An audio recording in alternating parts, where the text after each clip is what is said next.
I'm going to call the meeting to order. Today is Thursday, November 20th, 2025. This meeting is being video and audio recorded for future cable broadcast. Please silence all cell phones for the duration of the meeting. May I have a motion to open the school committee meeting, please? So moved. And we'll do a roll call. Mr. Ellis? Yes. Mrs. Quinn? Yes. Mr. Halcroft? Yes. Mrs. Cordero? Yes. Mr. Wood? Yes. I'll ask everybody to stand. We'll start with the Pledge of Allegiance.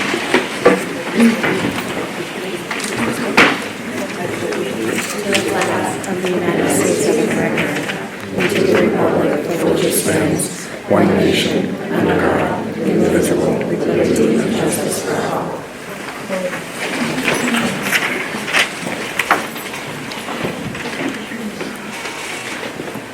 Okay, the first item on the agenda is the consent agenda.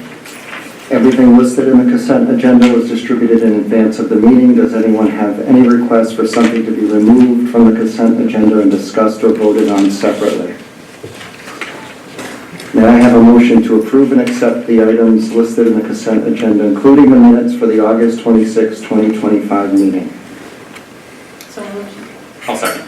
All those in favor? Aye. Any opposed? Seeing none, motion passes unopposed. Dr. Bailey, there's a couple items that I think are really quick. Are we going to take those out of order so those folks can leave? Chair, I would ask that we take a few items out of order because I think tonight we will focus the majority of our time and discussion on the high school tuition agreement. So if we could take those items out of order, I'd like to start under new business, if that's okay. Go ahead. Okay. First, I'd like to call up Angie Gary to the podium. She will be introducing the representatives from Champions Extended Day Program, and that is our spotlight on education for this month. But we have Champions in our district this year, as you know, and it's a new program, and we're really happy with the way things have been going. Good evening, Mr. Chair, members of the school committee, Dr. Bailey. We are pleased to introduce our partner at the Champions program. It's a new program to the district. We started before and after school programming last school year after a break ever since COVID. And now we have before and after school programming again, and we're happy to say that we're partnered with Champions. It's been a great experience so far. I think it's been about a month that they've been opened. So I'm happy to introduce Ms. Caitlin Grant. Thank you.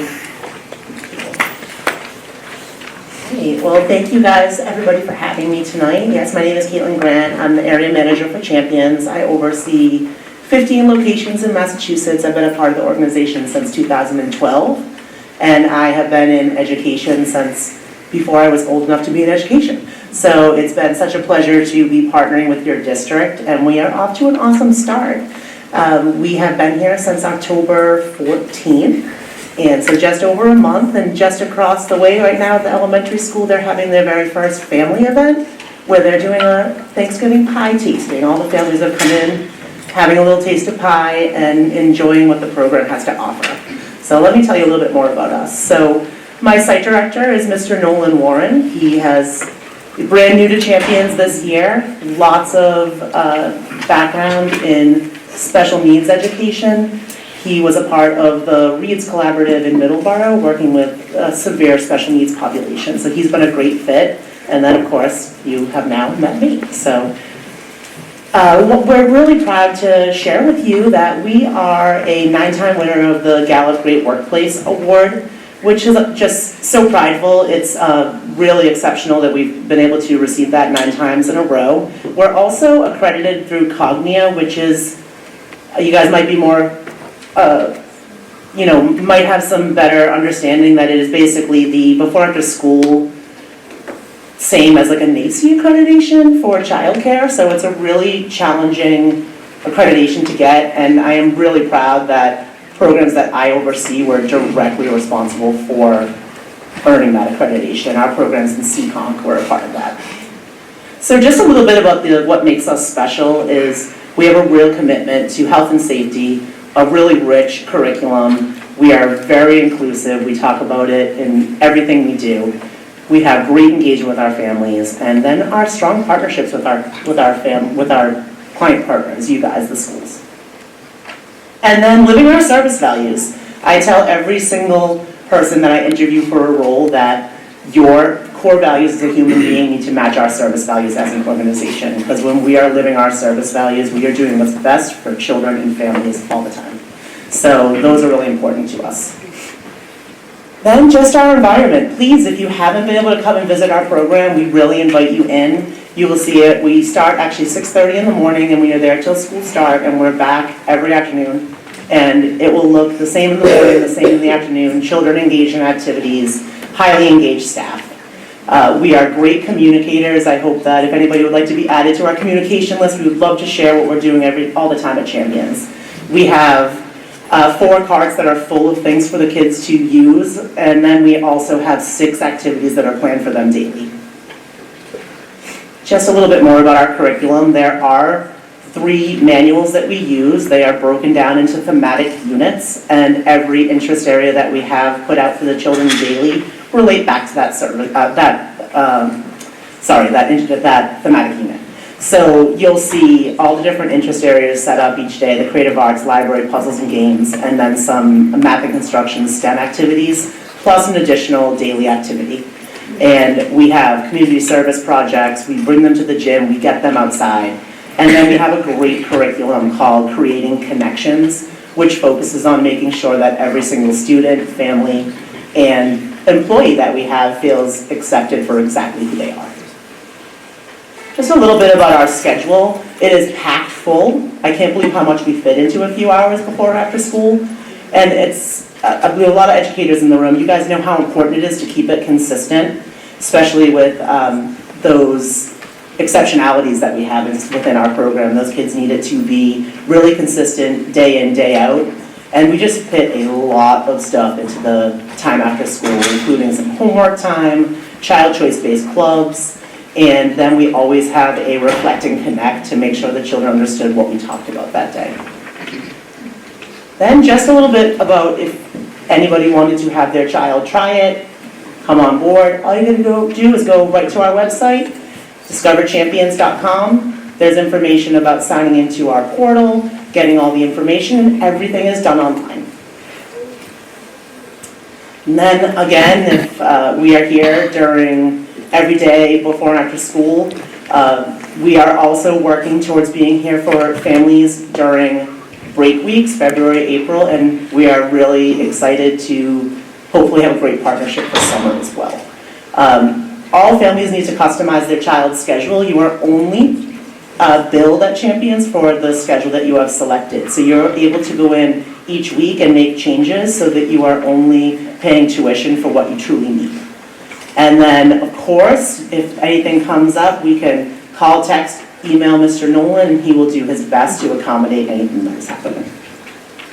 Then just a little bit more about the tuition. It is a 1 to 2 day rate and then a 3 to 5 day rate. Before and after school prices are listed there. Just a few other additional costs there, such as a registration fee. We do offer some drop-in services, and there is an additional fee for early release days, and then non-school days where we are open from, say, 7 to 6 or 7:30 to 5:30, supporting families. We offer great discounts through any military discounts. We do have a Care Select discount, so if any employers use that, they can use that towards their discount at Champions. We partner with a lot of different organizations. And then, of course, we have allowed students who are on subsidized vouchers through the state to come to our program as well. We have a partnership with Pace Child Care Works. A little bit about what we are doing across the parking lot. So you can see that they were a part of a great scavenger hunt on Halloween.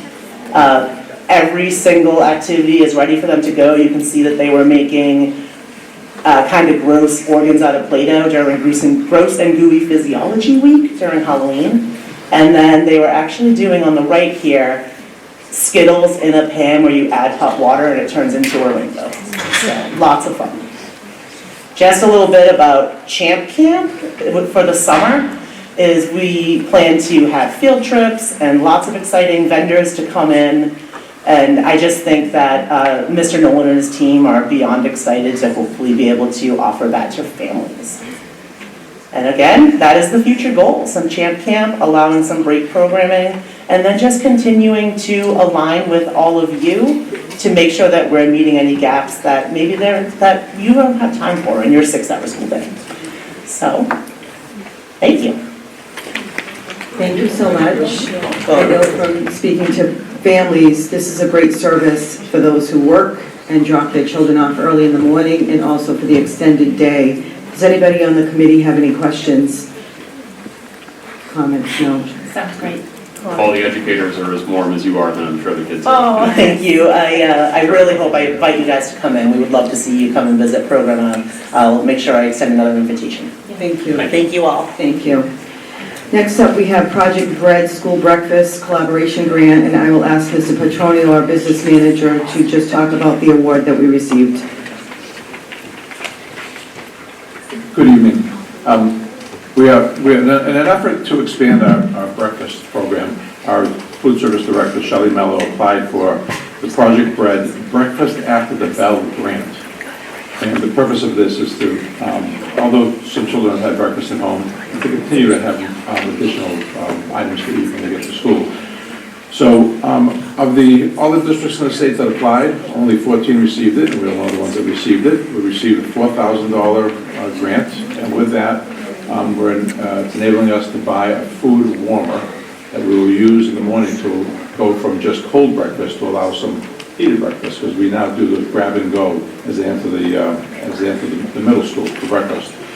So there's also collaboration, there's also some seminars they have to help us promote that. But the big goal here is to basically get more food to more children. And this grant is going to really help us out, because the equipment can also be used afterwards for our other needs. But it's a great job on this grant, and she keeps applying for more, so it'll benefit the system. Thank you. Any questions? Okay. The next two items are regarding updated policies. The first one is policy ACE, non-discrimination on the basis of disability. The second one is policy ADF, school district wellness program. And as you know, this was our second read in our vote tonight. We did have an audit, a nutrition audit, and there were a couple of slight tweaks, as you know, that they wanted a couple of wording changes in those, in the policies. So I would ask for a vote tonight, and we'll move forward with that. Can I have a motion to approve policy ACE, non-discrimination on the basis of disability? I so move. Second? Any discussion? All those in favor? Any opposed? Seeing none, motion passes unopposed.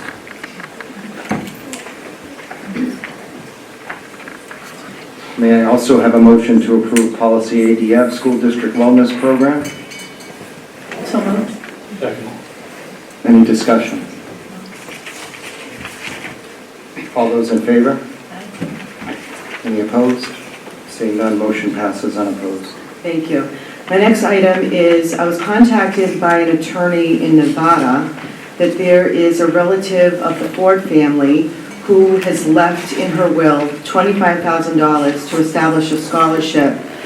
Judy Ford Lutet, I hope I'm saying the name right, but we're still working out the details, and I explained to the attorney that anything over a certain amount, I have to have permission from the school committee to accept the donation. Once we vote tonight to accept this, I will be working out the details with the family on exactly what they would like to see, and working with the business manager and how we're going to put the money in an account that's appropriate. So that's all I know at the moment. We're still working out legal matters, but I wanted to bring it up on the agenda tonight so that we could actually get working on it. Can I entertain a motion to accept the donation from Judy Ford Lutet? Yes. So move. Second? All those in favor? Any opposed? Seeing none, motion passes unopposed. And obviously, we'll work out the details on how they want to distribute scholarship money moving forward. The next thing, we're going to do an executive session. It's the custodial and maintenance contract. We will leave for executive session later on in the meeting and discuss the contract terms, and then we will be returning to open session to vote on that contract. At this time, though, I'd like to go back to old business And just let you know that I did provide you with the chronic absenteeism data that you had requested, so that is in your packet for tonight. Also, we have Acushnet School Committee operating procedures. That we would be looking for a vote on. We've already talked about it a couple of months ago, and that's just by the way you do business. And then we will ask for your signatures once it's moved to be accepted. So I guess we'd ask for a vote at this time for that.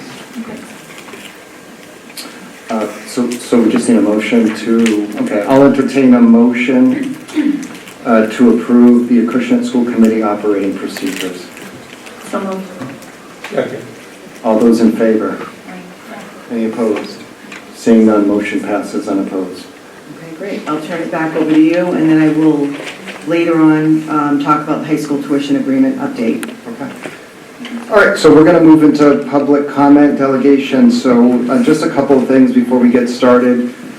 The Acushnet School Committee values hearing from the community on issues within its responsibility. It's the public's time to share their opinions. It isn't a discussion or a debate or dialogue. The committee will not respond during this period. Just to keep the meetings orderly, we ask that you follow these rules. Obviously, anyone who wishes to speak signed up. We will limit the public comment to, there's about 5 people. Folks have 3 minutes apiece, so it'll be a 15-minute session. We ask that you just be respectful. Comments must relate to agenda items. I can see that it looks like it's all about the high school tuition agreement, so we should have no issue there. If anyone doesn't get to say everything they want to say, maybe they didn't sign up to speak and have feedback that they want to provide, I would ask that you submit that to the superintendent, and I would ask that the superintendent then forward that on to all committee members. And any committee members who want to ask any clarifying questions, I just ask that you direct those to the chair.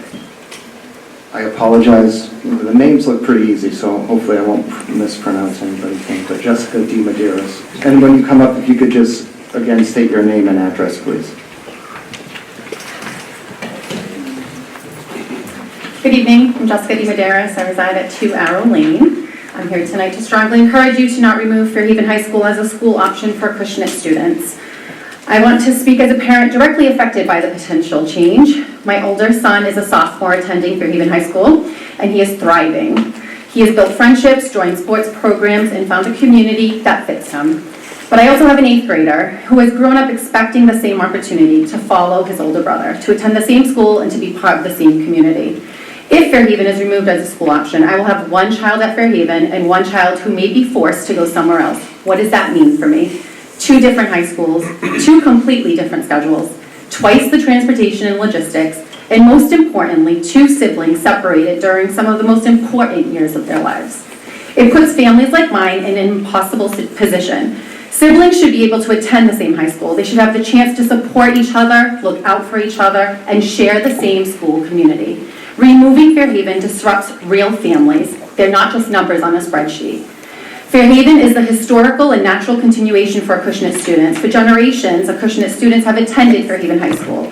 Families rely on this long-standing connection, and many choose to live in Acushnet, as I did, because they know Fairhaven is an accessible, high-quality option. Removing it now breaks the tradition that has worked well and served both communities.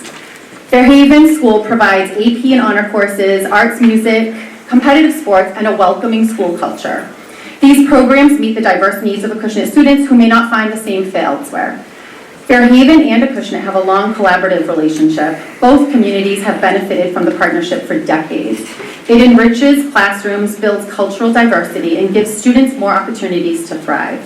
A sudden change would create disruption for many students.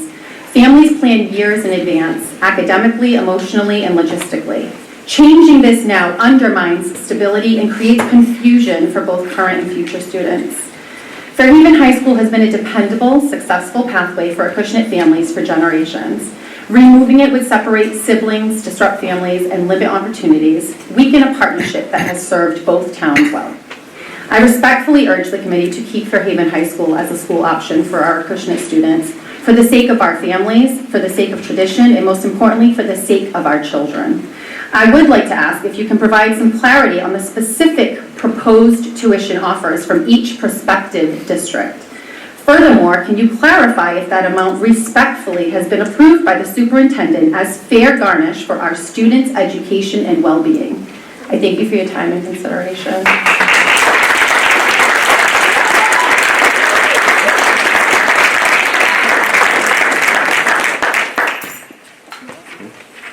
Is it Brody or Brady? I can't tell. Brody. Brady.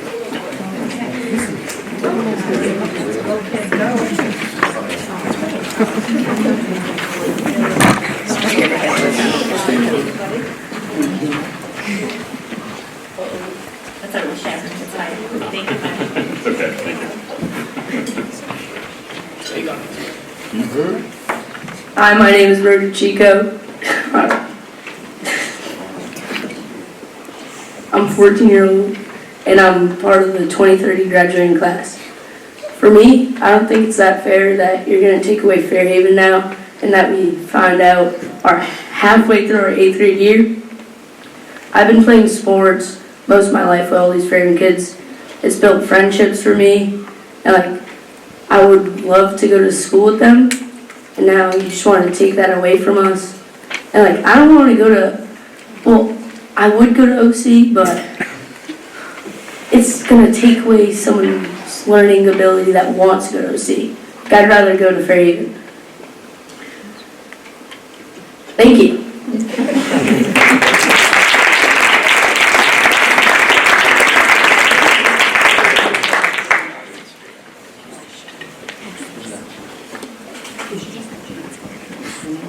I think it's Lisa Turgeon. Chance, you want to go next? Can Chance go? I'll go next. Go ahead, I'm out of order, that's fine. Hi, my name is Sandra Charlotte, and I'm 13 years old. First, I want to thank the school committee for the opportunity to speak tonight. I also want you all to know we appreciate the time, dedication, and due diligence that we all know that you will put into your decision, because this decision not only affects my graduating class, but it will shape the future of Acushnet schools and our residents. I'm here tonight because I want to share why I believe Fairhaven High School should remain the school of choice for Acushnet students. I've grown up side by side with kids from Fairhaven. Some of my best friends live there. I've played sports with Fairhaven students since I was little: soccer, baseball, basketball, and football. We've competed together, practiced together, and pushed each other to get better. When I go to Fairhaven High games, I don't just see Fairhaven fans. I see Christian Fairhaven kids staying together. I also want to be fully honest. I applied to Oak Colony because both of my brothers went to trade schools, and I see my own future in trade. But I know the lottery doesn't guarantee anything. If I'm not selected, I truly believe Fairhaven High will give me the education, the friendships, and the opportunities I need to be successful in whatever comes next. If I don't get into Oak Colony, I would be proud to wear the Fairhaven Blue Devils uniform, just like I've done throughout my whole childhood. Fairhaven already feels like a home to me, and I know it feels that way for a lot of Acushnet kids. Thank you for listening and for your thinking, and for thinking about the impact your decision will have on all of us who are getting ready for high school. Thank you.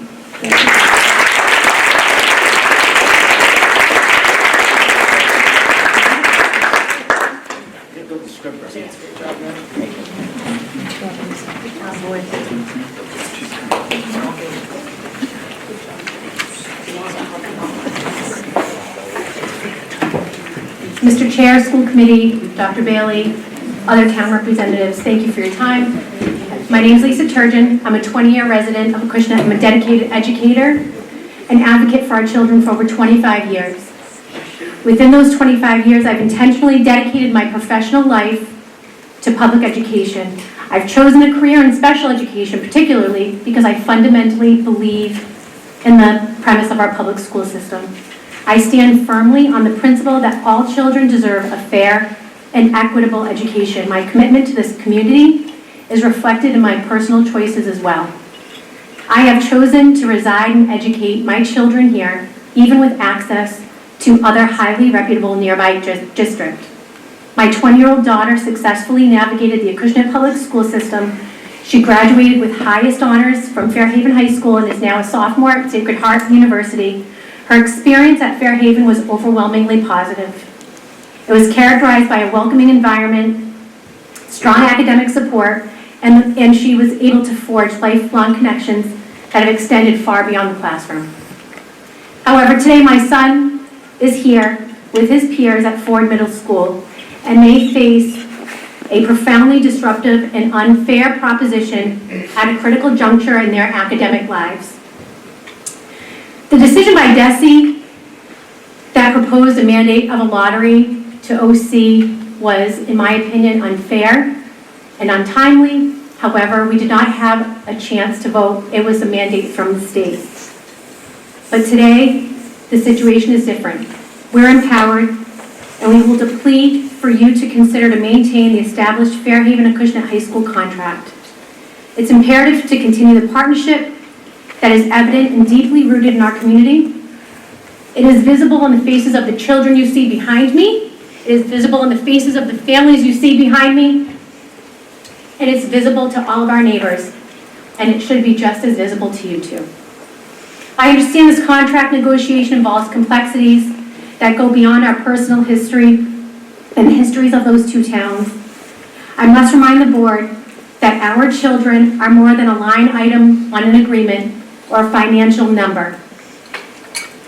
The sudden separation of these students and their redirection into districts where they already have established social and emotional ties and which are non-existent to our children could have a devastating mental health and social emotional impact.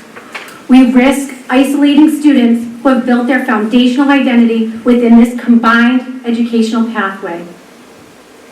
For sake of time, I will omit the details within the contracts. I've spent a lot of time going over different tuition agreements from the local municipalities and the percentage agreed upon. I believe Dr. Bailey will speak to that later.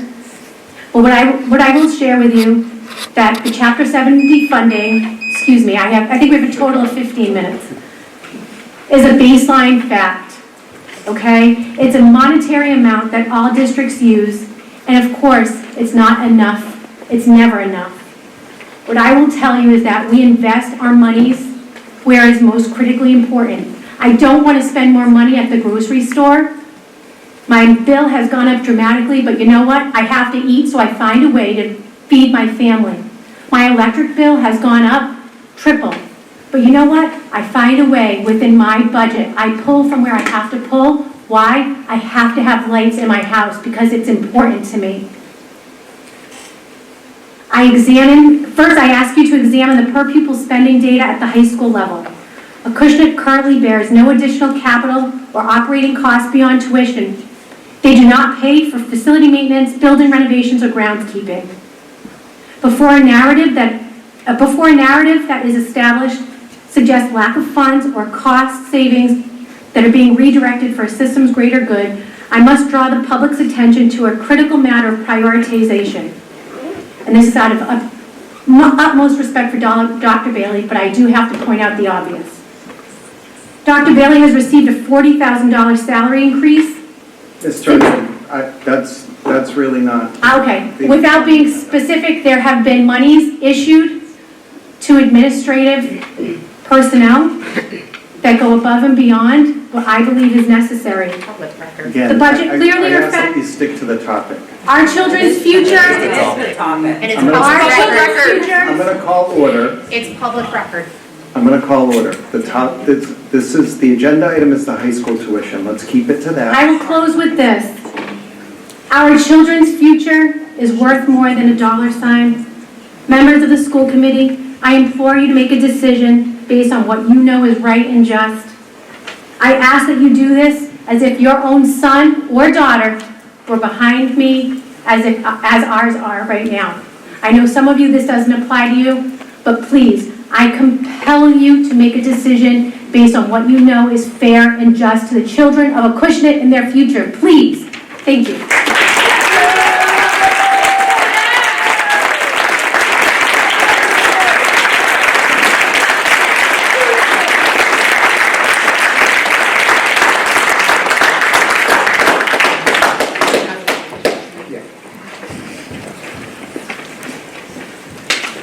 Dr. Bell?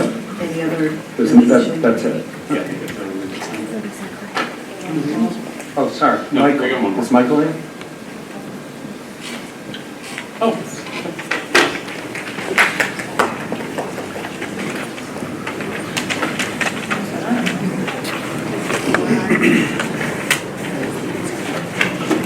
Good evening, everyone. My name is Michael Duvall, 5 Old Farm Road, Marion, Massachusetts. I'm currently the principal at Old Rochester Regional High School. I'm here on behalf of our school district.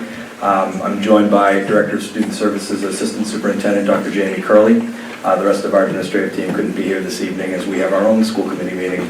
I'm glad you got me out of it. But I'm here tonight, and first let me just say to the students that spoke, well done. That's what it's all about.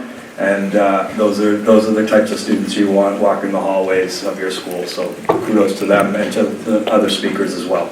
I'm here just to extend a continued conversation with all of you in a potential partnership, one that I think has already existed as early for me in my career as 2 years ago, as I've been invited each of the last 2 years to the 8th grade night.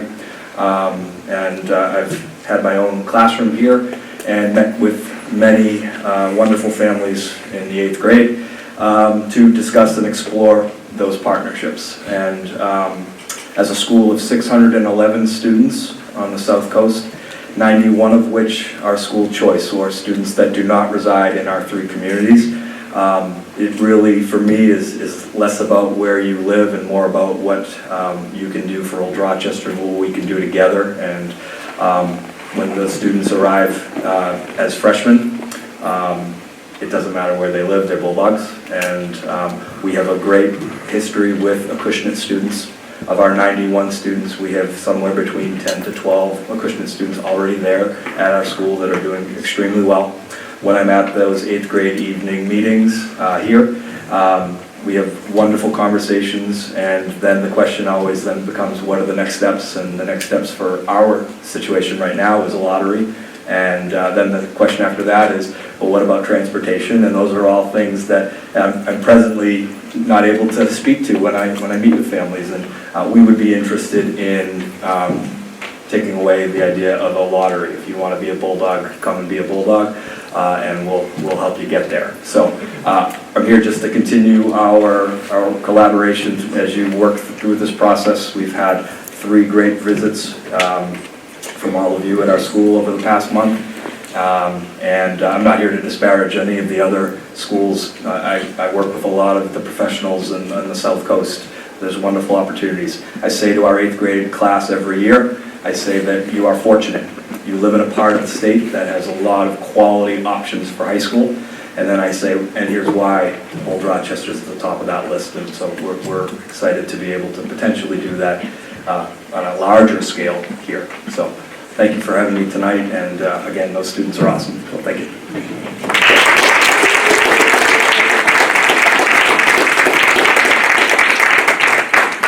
Is there still time to speak? You have to sign up. Okay. I thought you said at the end if somebody wanted to speak. Okay. All right. If there's anything else that you want to submit, if you could submit it to Dr. Bailey, she'll submit it to the school committee. All set? Yes. Okay.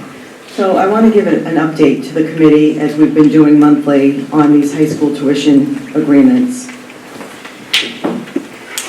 Okay, so first I want to thank the committee and the central leadership team. I know you've put in a tremendous amount of time into touring, to researching, to looking at data that I've been able to provide you.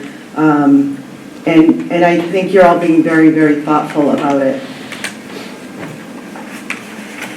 So first I want to open and frame the conversation. So our goal here is tonight to provide an overview of the Acushnet High School tuition agreements and outline next steps for future planning. We will review the existing agreements and timelines so everyone understands what we currently have. We will review the cost per pupil and Chapter 70 formula. We will explain why we have tuition agreements and state requirements. We will also summarize the criteria that we have used and talked about over the last several months in looking at the various programs in high schools. And then we will outline next steps for the committee to consider. Guiding principles. First and foremost, we always put our students first at the center of every decision we make, and I know that holds true for our school committee. I am here as the superintendent to provide you and to continue to provide you with information so that you can make a very thoughtful decision for these contracts. Transparency, we've had open communication throughout the process. None of these discussions are taking place in executive session. They will all be done in open session You've had the data to look at. We've had presentations from the high schools. You have had several opportunities to tour the high schools. And again, it's all about making a thoughtful decision. Quality. We want our students to have access to diverse and high-quality programs for all students. And of course, we have to talk about fiscal implications. We're looking for a sustainable, fair tuition agreement. So background and context. Why do we have Acushnet high school agreements? Well, first, as you know, we're a pre-K to 8 district. So DESE requires us to apply each year. I have to write a letter to DESE to not maintain a high school and let them know and share with them our tuition agreements. So that is why we have to have a tuition agreement. Legally, we have to have at least one tuition agreement. These agreements ensure access to comprehensive high school programs for all Acushnet students. This is what we currently have. Fairhaven High School and New Bedford High School are the existing tuition agreements. These were 10 and 20-year agreements respectively. Last year, New Bedford's contract expired, and as you remember, the school committee took a vote to extend their contract by 1 year so that they would align and we could make a decision at the same time. So now our contracts align. They're both expiring at the end of this school year. I thought this was important to talk about school choice and vocational schooling because there seems to be some confusion, and I want to say that the high school tuition agreements are separate. School choice and vocational schooling still exist, but the high school tuition agreements are completely separate from those. So our families have the opportunity to enroll in school choice in other school districts who have so many seats allotted for school choice. If they get accepted and there's a number of seats for our students, our district is required to pay $5,000 for their education. If, however, they don't have enough seats, our students are not accepted, and I get calls, and I know other superintendents get calls each year, families are upset because they can't get into the school of school choice because there's not enough seats. We do not provide transportation for our school choice students, obviously unless it's on a child's IEP and that's in their plan. Our vocational options have not changed. We still have Old Colony Regional Voc-Tech High School and Bristol County Agricultural High School. These student applications, they're still going through the process. The admissions for those schools follow the state-approved criteria, but they are not guaranteed, even for students living in member towns. So what has come into play this year is there's a new lottery system for Old Colony, and I think, as a parent said to me this week, it's the perfect storm, and I'll talk more about that in a little bit. But nothing has changed with these two options. Our responsibilities to students and the district. As I said, legally, our school committee has to have one agreement. However, our community has long valued the pathways that students can choose more than one option. I think that's a great reason to move to Acushnet because there's more choice in high schools, and I think people have really liked that. As our high school tuition agreements were coming to an end, we were approached by two additional schools, two additional options, Freetown Lakeville and Old Rochester Regional. I brought that information to the school committee, and the school committee voted to also pursue looking into those as options. And they felt as though they had a commitment to explore all available options. So what we are reviewing. As you can see, we're reviewing 4 schools this year for the next contracts. Fairhaven High School, New Bedford High School are the 2 existing contracts, and they expire this year. And we're also looking at Aponequet Regional High School and Old Rochester Regional High School. While we've historically partnered with the first 2, we're open to exploring the other 2 options. And I think the great thing about Acushnet is where we're geographically located, we border all these other towns, and we are close enough to all the high schools that we can consider them as options. What do the tuition agreements include? These are just some of the main things that the tuition agreements include. Obviously, the tuition costs per students, and there's an annual adjustment formula built into these existing agreements. The transportation provisions, access to academic and extracurricular programs, special education services and billing, the duration, I talked about that already. One contract was 10 years, one was 20 years. If we had issues, we couldn't reopen the contracts. We actually have to wait for them to expire. We tried. And additional provisions. One example of an additional provision is we pay for a part-time school adjustment counselor at Fairhaven High School. So here are the calculations that I want to review with you. Okay? At Fairhaven High School, currently we have 152 students attending. New Bedford High School, currently we have 22 students attending. Over the years, that enrollment has fluctuated. Years ago, we had more students attending New Bedford and less students at Fairhaven, and now it's the opposite. I will say, out of the 22 students in New Bedford, it's important for you to realize that many of those students are highest performing and highest needs students. We have many students that attend for special education programming at New Bedford. Currently, Chapter 7 funding, we receive as a district $11,714 per student. The tuition rate for Fairhaven is $12,578. For New Bedford, it's $12,853. Our total tuition for Fairhaven High School is over $1.9 million, and our total tuition for New Bedford High School is over $282,000, almost $283,000. So you see, we're paying out more money than what we're taking in. So we have a net loss, and that's just a net loss this year of what we're paying out for these two tuitions, okay? And you can imagine year over year, and I have to worry about the Acushnet taxpayers and really make sure that we're doing our due diligence here. Transportation, in addition to the high school tuitions, we pay over $232,000 for transportation for Fairhaven, over $46,000 for transportation to New Bedford, for a total of just over $279,000, which we're required to do. We are required to pay for transportation. This is something else to consider. There's assumed additional funding from DESE that goes directly to the high schools.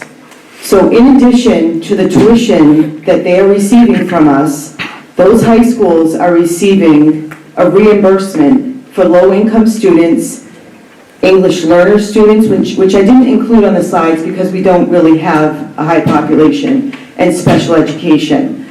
But to give you an example of what I'm talking about, those reimbursement rates are based on demographics. So for Fairhaven High School, we typically have about 1/3 of our students total that are low income. They receive, because of their demographics, $6,739 per low income student. Because of the demographics in New Bedford, that rate is even higher, $9,543. So overall, the state, as an example, is paying to reimburse for low income just over $338,000 to Fairhaven and almost $70,000 for New Bedford. Additionally, special education students get a reimbursement at the 4% rate, and that totals for Fairhaven this year just over $192,000, and New Bedford, it totals over $32,000.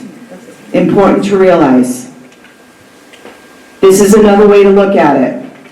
You will see the charts. The blue is the town of Acushnet's contribution to students, to each student, and the orange is the Chapter 70 amount. It looks like it's almost 50-50. The town is contributing $6,125 per student. Chapter 70 money comes out to $5,588 per student. And the same goes across the board for Fairhaven and New Bedford High School.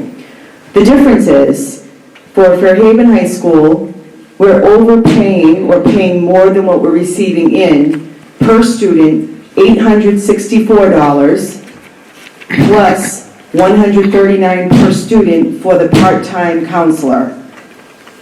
For New Bedford High School, we are paying more in tuition of over $1,139 per student. So in total, the excess tuition for 152 students comes out to, including the school adjustment counselor, $152,388, and that's just for this school year. New Bedford's excess tuition for 22 students this year comes out to just over $25,000. That total overpayment is $177,446, which equates to probably 3 teaching positions in our district. As you know, over the last couple of years, we continue to have cuts. We cut 12 positions last year. So again, just to remind you, in addition to the tuition, the high schools are receiving reimbursement for special education and low-income students, and the low-income students, that equates to us for about 1/3 of our population. Acushnet Public Schools receives the same high school per pupil cost factor as all other districts, $11,714 per student. However, due to the tuition agreements established more than a decade ago, Acushnet Public Schools is paying receiving districts more per pupil than what is funded through Chapter 70. So we're paying out more than what we're taking in. As a result, the current contracts benefit the receiving districts while placing a financial burden on Acushnet Public Schools. So the criteria and evaluation for what we've been looking at over the past several months.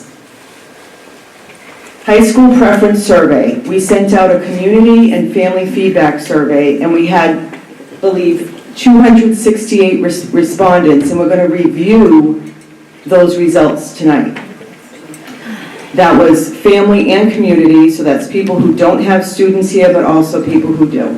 For program evaluation, we wanted to look at academic and program opportunities, the student experience and engagement, student services and supports, which is a special education, counseling, etc., logistics and operations. We looked at the school profile and the performance level of all of the high schools. And of course, we have to look at the financial implications so that we have a fair, sustainable agreement. It's important to note that the committee decided that while these criteria were being reviewed, they are not weighted equally necessarily, and the school committee members may differ on how they prioritize each factor. So a timeline. This did not start this year. This started back in 2023, 2024. It was very important that we did our due diligence. We knew these contracts were coming up to expire. So we began having meetings with the Department of Elementary and Secondary Education, as well as our district legal counsel, to ensure that all legal obligations would be met. We also reviewed and clarified special education requirements and transportation formulas for receiving districts. It was very important to me that we do our due diligence. This isn't something that we do every day. These were 10 and 20-year contracts, so this is the first time I had to look into it. So I really took the time to educate myself and my team so that we could be very strategic and make a wise decision on behalf of our students and families. Last year, we continued the information gathering. We continued our meetings with DESE to ensure full compliance with Massachusetts general law. And I can tell you what they assured us is that legally, you only have to have one agreement. And as I said, I like the fact that Acushnet students have choice, and I'm sure you do as well. Research. We conducted from other districts. There's very few districts in the state of Massachusetts that are in this situation. We're one of them. And the interesting thing is when I had reached out to them, I got copies of those contracts, they said they wanted to learn from us. So it was just an interesting exercise to do to review those other contracts as well. We reviewed the existing tuition agreements and developed a strategy for future agreements. DESE and the legal advice we received, they were very clear that these contracts are a negotiation. There is no set formula for tuition. It's a negotiation decided by the two sides. We established evaluation criteria for learning about the potential receiving high schools, and I did review that a few minutes ago. We also last year extended New Bedford High School's contract so it would be aligned with the Fairhaven contract, and now they are both set to expire this year. We also looked at expansion opportunities. When we were approached by two additional schools, the school committee decided, sure, why not? Let's look at all of our options for our students so that we can make the right decision. This year, we've had our high school presentations back in August. I made sure that the cable TV was there, the local cable, so that if parents and families couldn't make it to those presentations, they would have further opportunities to view them on the cable channel, the local cable. Timeline. The school committee decided, they set the goal that they wanted to make a decision, and as of today, I still believe it's December 9th, which is our next school committee meeting. You are scheduled to take a vote on the timeline. High school tours. You've all had multiple opportunities to visit each of the high schools and tour, ask questions. You've met with families. You've met with students. You've met with school administrators at all schools, and we have just finished up those tours. Family and community feedback. We've purposely left that survey open. We have 268 respondents, and we will review those results tonight. But I think, given the fact that we give surveys quite a bit in this district, this was probably one of the most respondents that we received as of late. And then, of course, monthly updates at our school committee meeting. You've had that from me. We've also had ongoing communication to families through district newsletters and also superintendent newsletters, and we will continue to do that. I plan to put this presentation on our website after tonight, and we're also planning to post an FAQ after tonight. Student and family voice and choice. I was so happy that many people showed up tonight. I was so happy also to hear from students. Student voice, that's always been important to me and to our team, and I know to the committee. So back in August, we had the high school presentations, and you will recall we had many former students who were part of those presentations, and I was very happy to see that.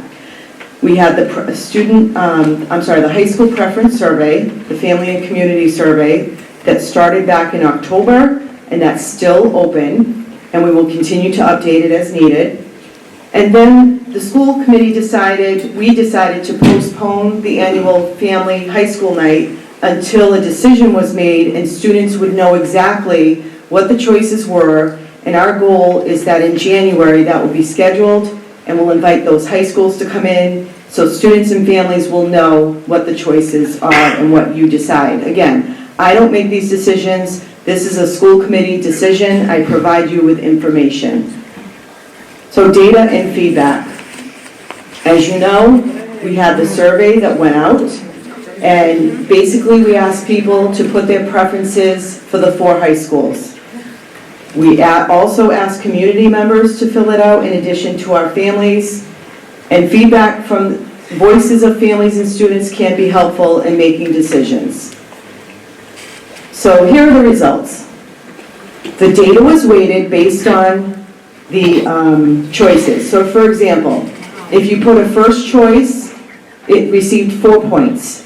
Second choice received 3 points. Third choice 2, fourth choice 1 point.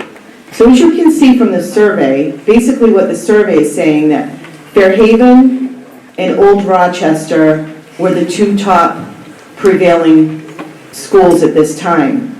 Although I will say many strong advocates for the other 2 schools as well, because when I shared the survey results with you, you saw a lot of thoughtful comments for these schools. So keep that in mind. So this is as of November 17th. We will continue to update this if anybody else takes the survey.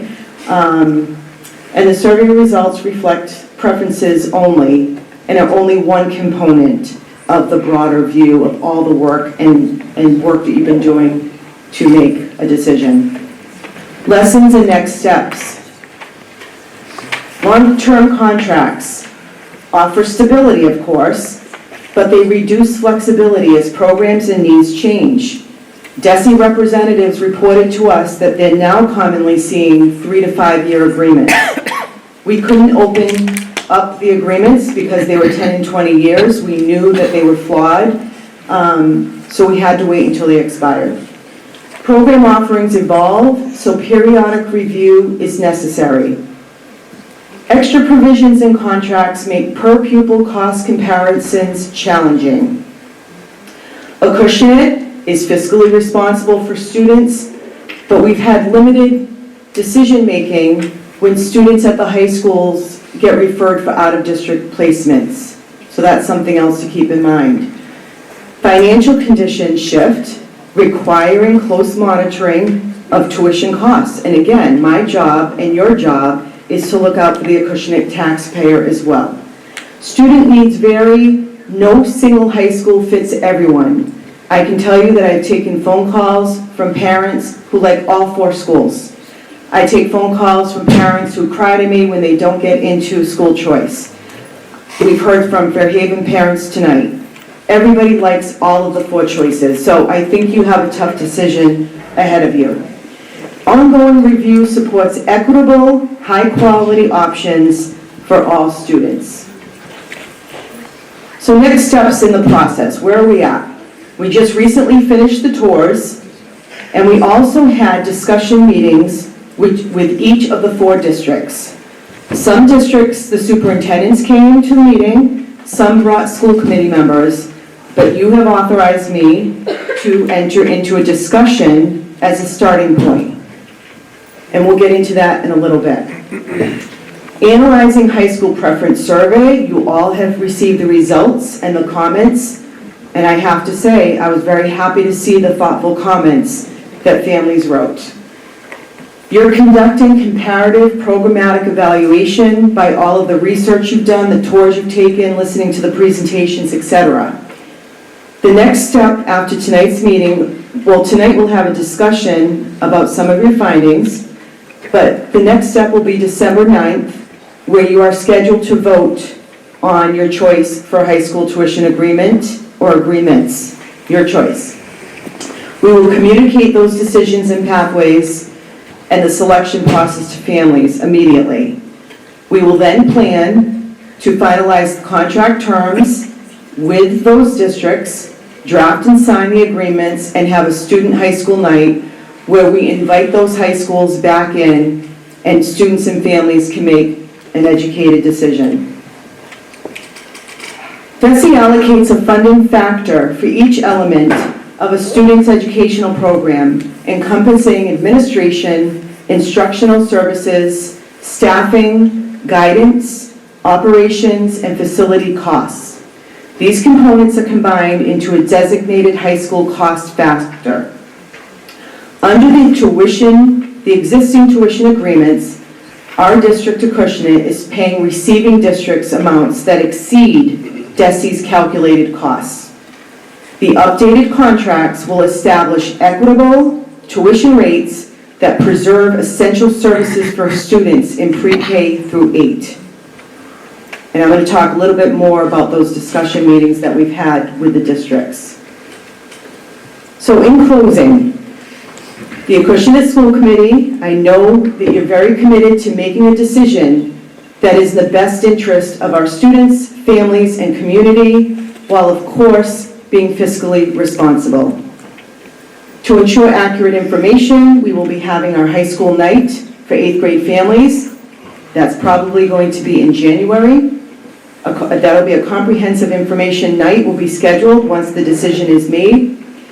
Families will continue receiving updates about Old Colony and Bristol Aggie application process, which I believe that's kicked off, so that all of those deadlines can be met. And I want to thank everyone, the committee, my leadership team, the families, the students who have participated in this process, for all of their support during the process. Before we have you discuss your findings, I just want to quickly review. I sent you earlier today the initial conversations I've had with each of the 4 districts. And again, there's no closed doors on this contract negotiation. This is an open session for public to hear. So I'm going to review what each district came in at, and it's up to you to decide at some point. New Bedford Public Schools, we received a very lengthy email. I'm not going to read it to you. You have it. But basically, New Bedford Public Schools said they are able to, and I just want to say, we sent an email out to the 4 districts. It was pretty much the same email. We offered as a starting point 70% of Chapter 70 funding because we know our finances. We don't want to exceed and pay out more than what we're taking in. So New Bedford has said they will match or exceed any tuition terms offered by any of the districts, and they will also work with us on transportation, including possibly paying for some of the transportation. They're very interested in being continued partners with us. And that was from Superintendent Andrew O'Leary. Interim Superintendent Barbara Starkey from Freetown Lakeville, she also came in and said they are amenable to the 70% of Chapter 70 funds, and they will work with us on the logistics for transportation. They also want to be partners, but one thing they did say is we confirm that our stance remains to be the exclusive option for Acushnet students. We firmly believe that Apponequet Regional High School is the best choice academically, athletically, and socially for all students. So I just want to make that clear to you that what they're saying to us is they want to be the exclusive choice, no other choice, but they did come in amenable to the 70% of Chapter 70. Old Rochester Regional School District. This is from Superintendent Mike Nelson. He has a lengthy letter too, which I am not going to read the whole thing, but he wants to reiterate to the team that he remains willing to negotiate with the Acushnet School Committee mutually agreeable terms for the high school tuition agreement. And when we put forth the 70%, he said we were in the ballpark, okay? He also is willing to discuss the logistics of transportation. And then the last one I received from the chairperson of the Fairhaven High School, Brian Monroe. They did not think that they were able to come in at the 70%, but they did write me an email because we did have a meeting with them recently with our chair. Thank you for the follow-up and considering our perspective in this matter. We appreciate the open dialogue as well. Before I get into the rest of his letter, I want to let you know, this week I had the pleasure of meeting with a couple of Fairhaven, well actually Acushnet residents, but Fairhaven High School parents, and actually one of them is here tonight. And it's true, we are in the perfect storm. Old Colony has a lottery, so now kids might not be accepted to that. The high school tuition agreements are up. So what I propose, and if the committee agrees tonight, I asked Fairhaven if they would be willing to extend their agreement for at least one more year, no matter what happens, so that students in 8th grade will have that opportunity to attend Fairhaven High School. So we're very open to that. We want to do what's right for kids. We don't want anyone to be upset. We know that no matter what the decision is, someone's going to be upset, right? But I think it's the perfect storm with Old Colony, with the high school tuition. So we did put that out there. And tonight I would ask the committee to consider voting on an extension if Fairhaven does vote to agree to extend no matter what. Even if we go into an agreement with them later for something different, it would just extend it. Brian Monroe goes on to say, I wanted to let you know that we were able to adjust our schedules and move our next school committee meeting up to December 3rd. We'll be able to discuss your proposal for a one-year extension at that time. The committee will need to carefully consider all aspects of the proposal and its potential impact on our long-term goals. We will also be prepared to discuss your request for information regarding our proposed tuition figure, our perspective on including other high schools in the agreement, and any other transportation preferences we may have. So I appreciate the fact that Fairhaven moved their meeting so they could get this, because we really want to stick to our timeline of December 9th. Yeah, I would, if I could interject, I would Yes. just like to thank the chairman of the Fairhaven School Committee and the rest of their committee for the willingness to move up that meeting.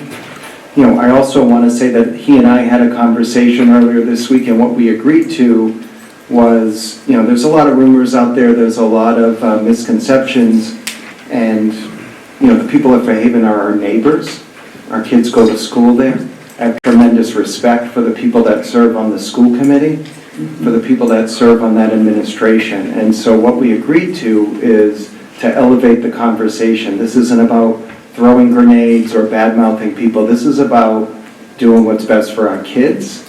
And throwing grenades and that kind of thing isn't going to be what advances the conversation here and isn't what's in the best interest of our kids. So regardless of what happens, because every member of this committee will have to make their own decision, we're going to elevate the conversation and move the ball forward for the best interest of our kids. So at this time, I would just ask committee members, where you've done a lot of research, you've toured, maybe perhaps you could talk about each school one at a time to discuss your findings. So I'll let Chairman Hood. Before you, could I just ask a quick Yes. question? Just as a point of clarification, both for myself and for the public, I know we talked about proposing 70% of Chapter 70 to the schools as tuition. Would we then be using the remaining 30% to cover the transportation costs of getting the kids to that school and partnering with them in that? Possibly, but just keep in mind, we are responsible for transportation no matter what. Right. The inflation on our transportation contracts has been incredible. It's incredible, the inflation that we're dealing with. So we're doing our best. I think the schools, for the most part, were very understanding, and also very understanding of the other additional reimbursements that they're receiving in addition to what we're paying them. Thank you. Yep, thank you. So I'll turn it back to you, Chairman. So If, one question, Mr. Chair. You asked for an, extension, for Haven for 1 year, At what rate will Acushnet pay for that 1 year? Will it be the present contract, or will it be the 70%? So what figure will we be looking at? And would we be paying for Haven for 1 year more than what we would be not paying the new, if there is a new, vendor, so to speak, where they'd be paying, receiving much less than what we would be paying for Haven for 1 year. So whatever is decided, and it's really a school committee contract, has to be agreeable to Fairhaven as well as to us. What I would say is, I don't think we're interested in paying for an additional counselor. We haven't been interested in doing that. We feel as though we pay tuition. Students go to the high schools, they should have all the same access that all the students have. Other than that, the tuition rate is completely up to you, but I think the principle of the matter is that if we have 8th graders who want to attend Fairhaven High School, I think no matter what is decided, let's just say you decide to push this off to January, I can see the anxiety and the worry in our families and students of not knowing. I feel like this would be an olive branch to them to say, hey, we've got something in place no matter what. That was just a thought. You do what you want with it, but I would be looking for a motion tonight so that we could pursue a potential extension, so at least people could feel a little at ease, especially with the Old Colony Lottery. So I would be willing to entertain a motion to extend the agreement with Fairhaven, maybe with a few tweaks, but I think ultimately it would end up the contract would be somewhat close to what we currently have, why we make a longer-term decision. So I certainly would be willing to enter into, to entertain a motion, and as Dr. Bailey said, it does require Fairhaven to agree and us to be able to work out the terms. I'd make a motion. I'll second that. Will we do a roll call? Yes, please. Mr. Ellis? Yes. Mrs. McGuinn? Yes. Mr. Howcroft? Yes. Mrs. Cordero? Yes. Mr. Hood? Yes. So just for clarification, are you authorizing me? I'm happy, it makes me happy too, because I don't want anyone upset over this. This is people's future, right? So I'm asking for clarification, are you authorizing me to negotiate those terms with Fairhaven? Correct. Okay, thank you.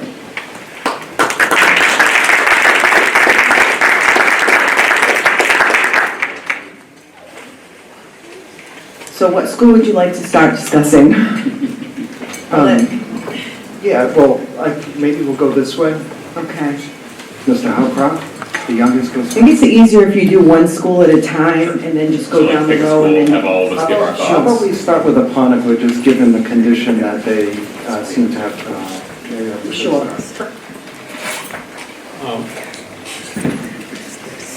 Acushnet was the only school so far that I took a tour of, doing some temporary restrictions on myself that I could not do the others yet, if there is another one. I was favorably impressed about the enthusiasm of the administration, and wanting to welcome students from Acushnet and integrating them into a very wholesome type of school environment. So I was, impressed, with that. I do think that sometime in the past, there's evidence of some results of fiscal, lack of fiscal support from the community, and I think that reflected in the whole atmosphere and also in some of the programming. I just had some concerns about that. Since they want to be the sole, vendor with it. I use the term vendors because that goes back to my history of previous employment. We dealt with contracts and called them vendors. But anyway, Sarah, thank you. So my feelings upon Acushnet are really mixed. And I think that, but I think that we should just basically, continue to look at the figures, the standings of that school system before I make a final decision. Thank you. Thank you, Ms. Howcroft.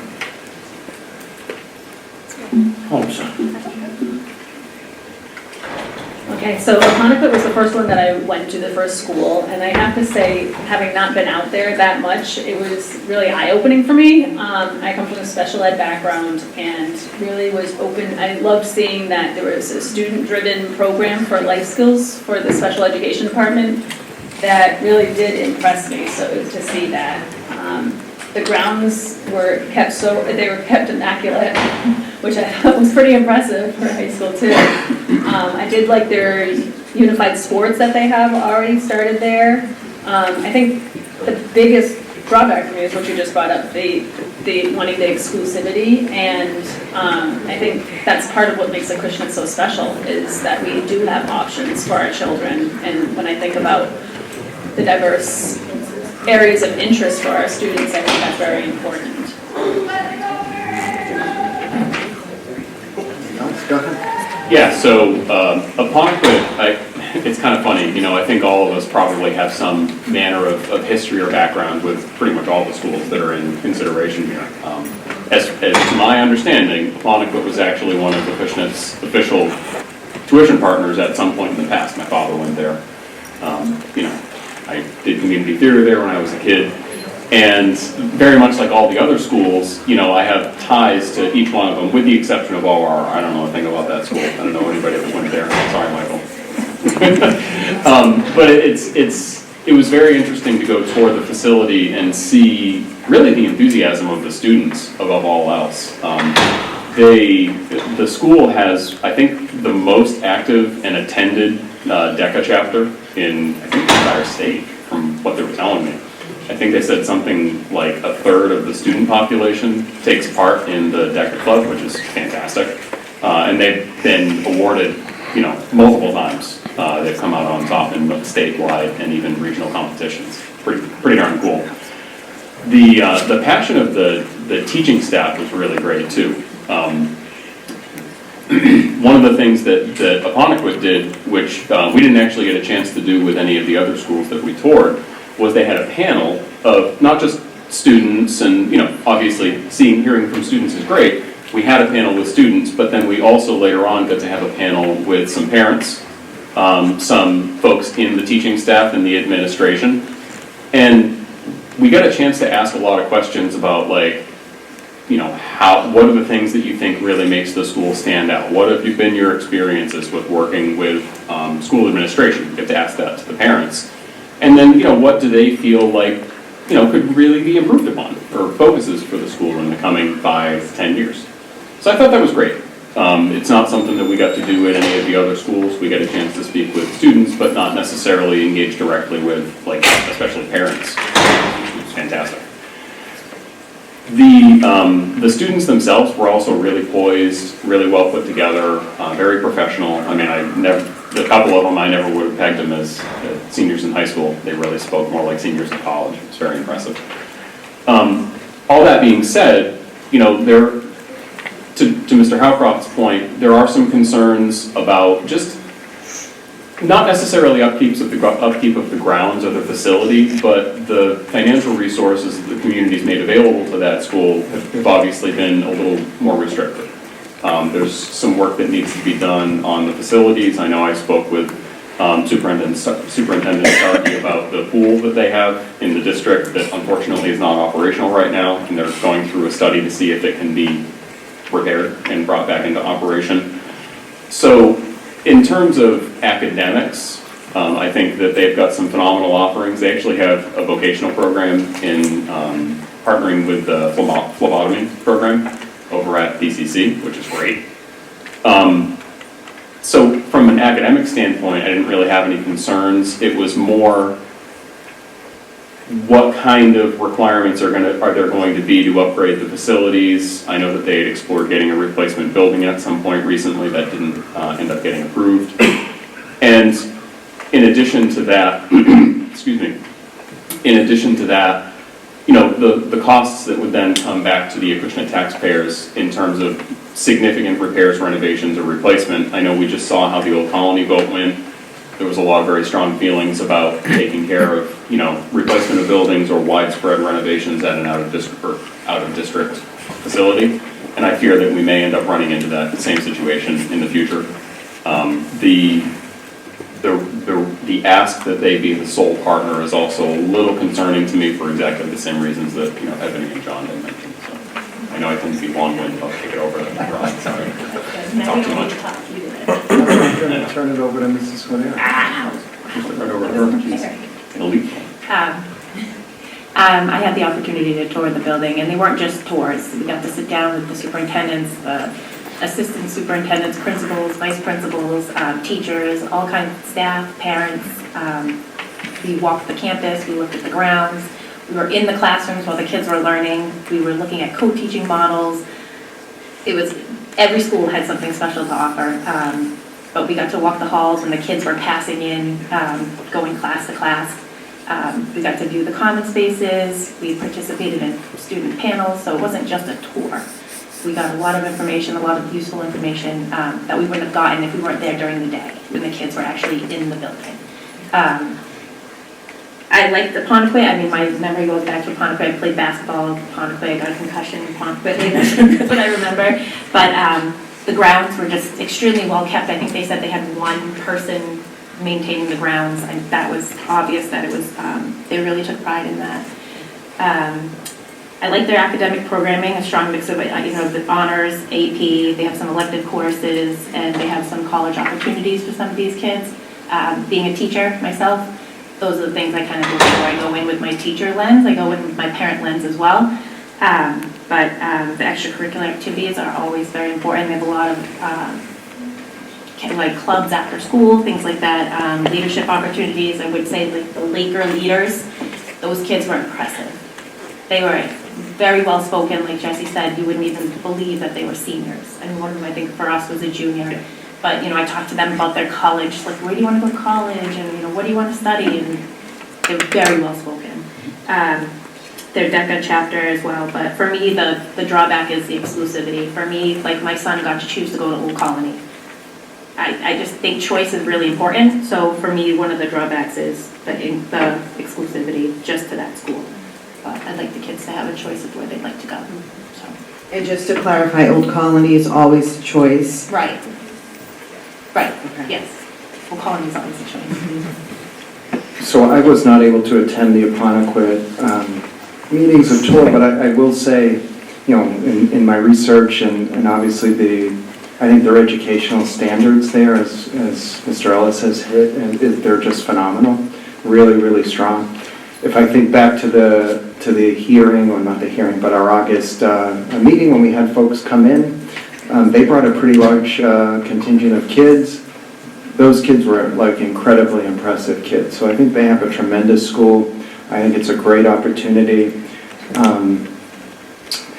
They agreed to the financial terms, that's great, but I'm certainly personally not looking to drag out and go back and forth. I think when I look at this and I think about what we talked about, what's going on at Old Colony and the lottery system now, like one of the advantages, and there's a few, and there's a lot of disadvantages of not having a high school, but one of our advantages is choice, and so for me, exclusivity is just going to be a non-starter.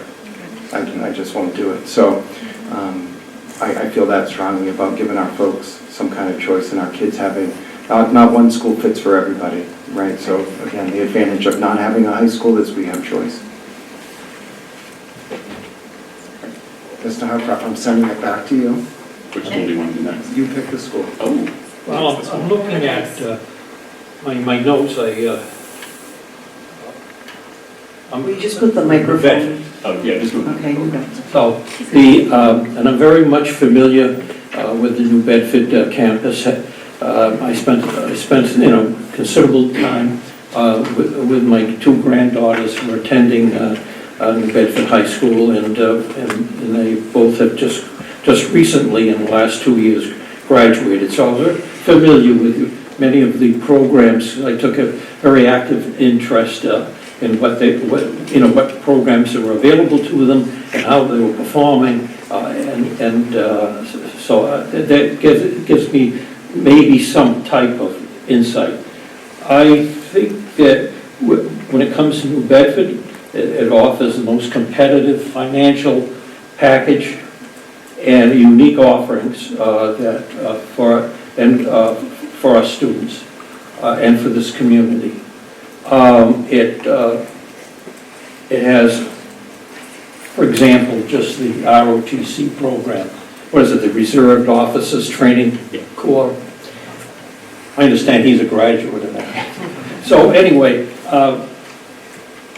and also the special education offerings are very progressive. The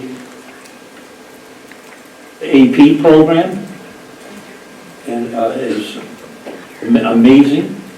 People from other districts go to the under school choice to the New Bedford high school just to participate in that program, the AP program, and also it has a great unique in preparing kids to go to a big campus by being more urban, and it allows more experiences of kids to meet different kids, and therefore it prepares them to go to a large campus like University of Mass, Amherst, or Dartmouth. while some families have had concerns about safety there, and that was one of the first questions I think asked when New Bedford, superintendent was here. But the data does not support that type of any apprehensions about safety. I found it was a very safe and open campus, and the students felt very secure there.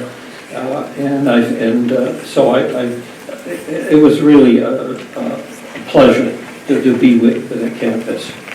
I think it's an excellent pathway in all its programs that it offers, enrichment programs, and takes a really strong look at many of the very much of our parents to look at that choice. So that's why I just had the comments that I came up with. And anyway.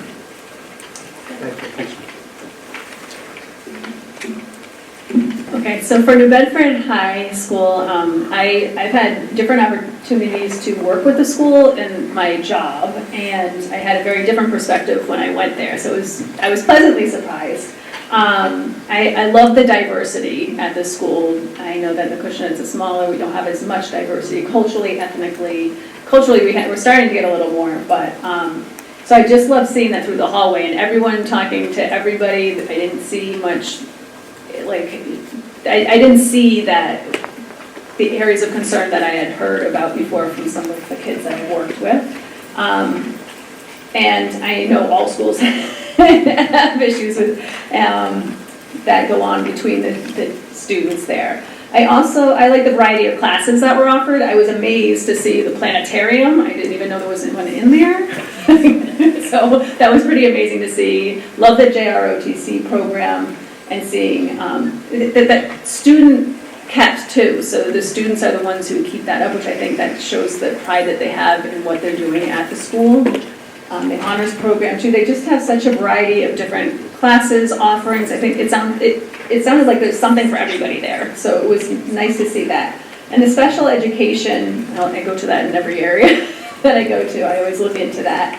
So just seeing the kids throughout the hallways, going through, the administration talking to them along the way too. It was nice to see that and inclusion throughout. So I definitely like that, and had a working relationship with them that has worked well so far. So, my thoughts. I'm an alumni of New Bedford High. To John's point, I was part of the JROTC program. So I do view that as being a pretty distinct differentiator between New Bedford High and the other schools in the district. They're the only school out of any of the ones that we're working with that have a JROTC program. Theirs, I believe, is actually the oldest one in the whole country. So for kids who are looking to pursue careers in law enforcement or join the military, that's really an unparalleled option in the area. Now, that said, the attendance to a certain degree speaks for itself. And that's something that we've seen change a lot over the last 20 years or so. I remember when I went to high school, the overwhelming majority of kids that came out of this school that did not go to Old Colony went to New Bedford High. We had a very small contingent of kids that went to Fairhaven, and that's, shifted over the years. Things change. But the fact that we have a relatively small number of students enrolled there does speak to me that it might not be the option that the Acushnet families really want. It doesn't matter that I went there, and it doesn't matter that I feel that they may have some great programs. Now, I will say that one of the concerns that I have with a big school like New Bedford High, and this is something I saw happen, quite frankly, even with myself and others of my friend group when I went there, is it is such a big school that it's very easy for kids to kind of just slide through. They're not on the bottom, they're not on the top, so they just kind of coast. And then a lot of times I feel that it's because of the volume of students that go there, it can be tough, and it's a big ask for the administration staff to make sure that the kids are really exploring all of their options and they're staying on top of their academics. One thing that I was really pleased to see during the tours is that now there's such a big focus on AP classes at New Bedford. They actually have, I think, the largest number of AP offerings of any school that we're speaking with, that they actually heavily encourage all of their students to attempt at least one AP class. And we spoke with students that were taking like basically a full boat of AP classes. It's pretty impressive.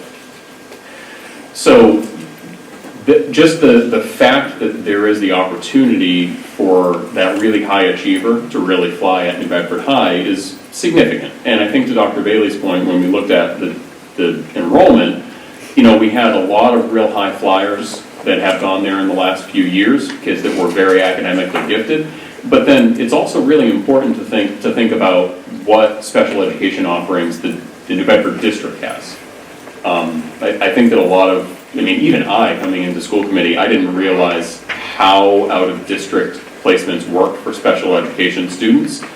And, when you send students to a partner high school, if that high school can't meet the needs of that student's special education program, they are the ones that then make the decision on whether or not that child is going to an out-of-district placement. And we as a school committee and sending district don't really have any say in that. Obviously, we would like to see our students, regardless of their needs, taken care of, but there's also a big financial impact to that. So if a student is attending, we'll say New Bedford High, ORR, Fairhaven, Aponequid, whatever, and that school can't meet the needs of their special education, their special education needs, and that child then has to go somewhere else out of district, Acushnet is on the hook for all of those costs, and we have no say in where they go. So that's a concern. That's one of the things that I really like about New Bedford is they have such a large variety of special education programs. They really can, I think, service kids that would be very difficult to service within in-district placements anywhere else. And because they're a big school, they're an urban school, they get additional funding to help cover that, and they also get significant additional funding to cover facilities needs. I was talking to the superintendent there, and he said that one of their school buildings, they just got approved for a roof replacement at an 80% reimbursement from MSBA, which is, we just saw what the 60% reimbursement rate with Old Colony would have looked like. To get an 80% reimbursement on a huge project like a school roof replacement is amazing. So it's tough because, we see all the benefits, we see the downsides, because, it's a big school, there's more potential for issues that go along with that. That's one that I feel really torn on, if I'm being totally honest.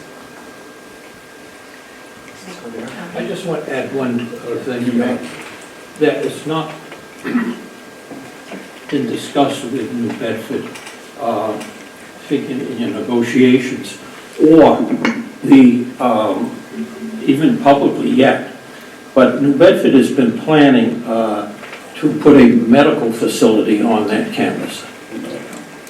And that's basically to serve all the medical needs, and it'd be like a walk-in clinic, a walk-in clinic for students to go if they in turn, have any type of, medical need. And therefore they can receive professional, diagnosis or treatment or whatever firsthand before they're referred to somewhere else. And that's probably one of the few high schools that I know in the whole district that would offer that very unique and very important, opportunity for kids. Secondly, all the, especially with health issues and challenges with students and post-COVID. And that is one of the, and also with more of the diagnosis of mental illness issues with students, and also with more physical. That such a medical facility is almost essential.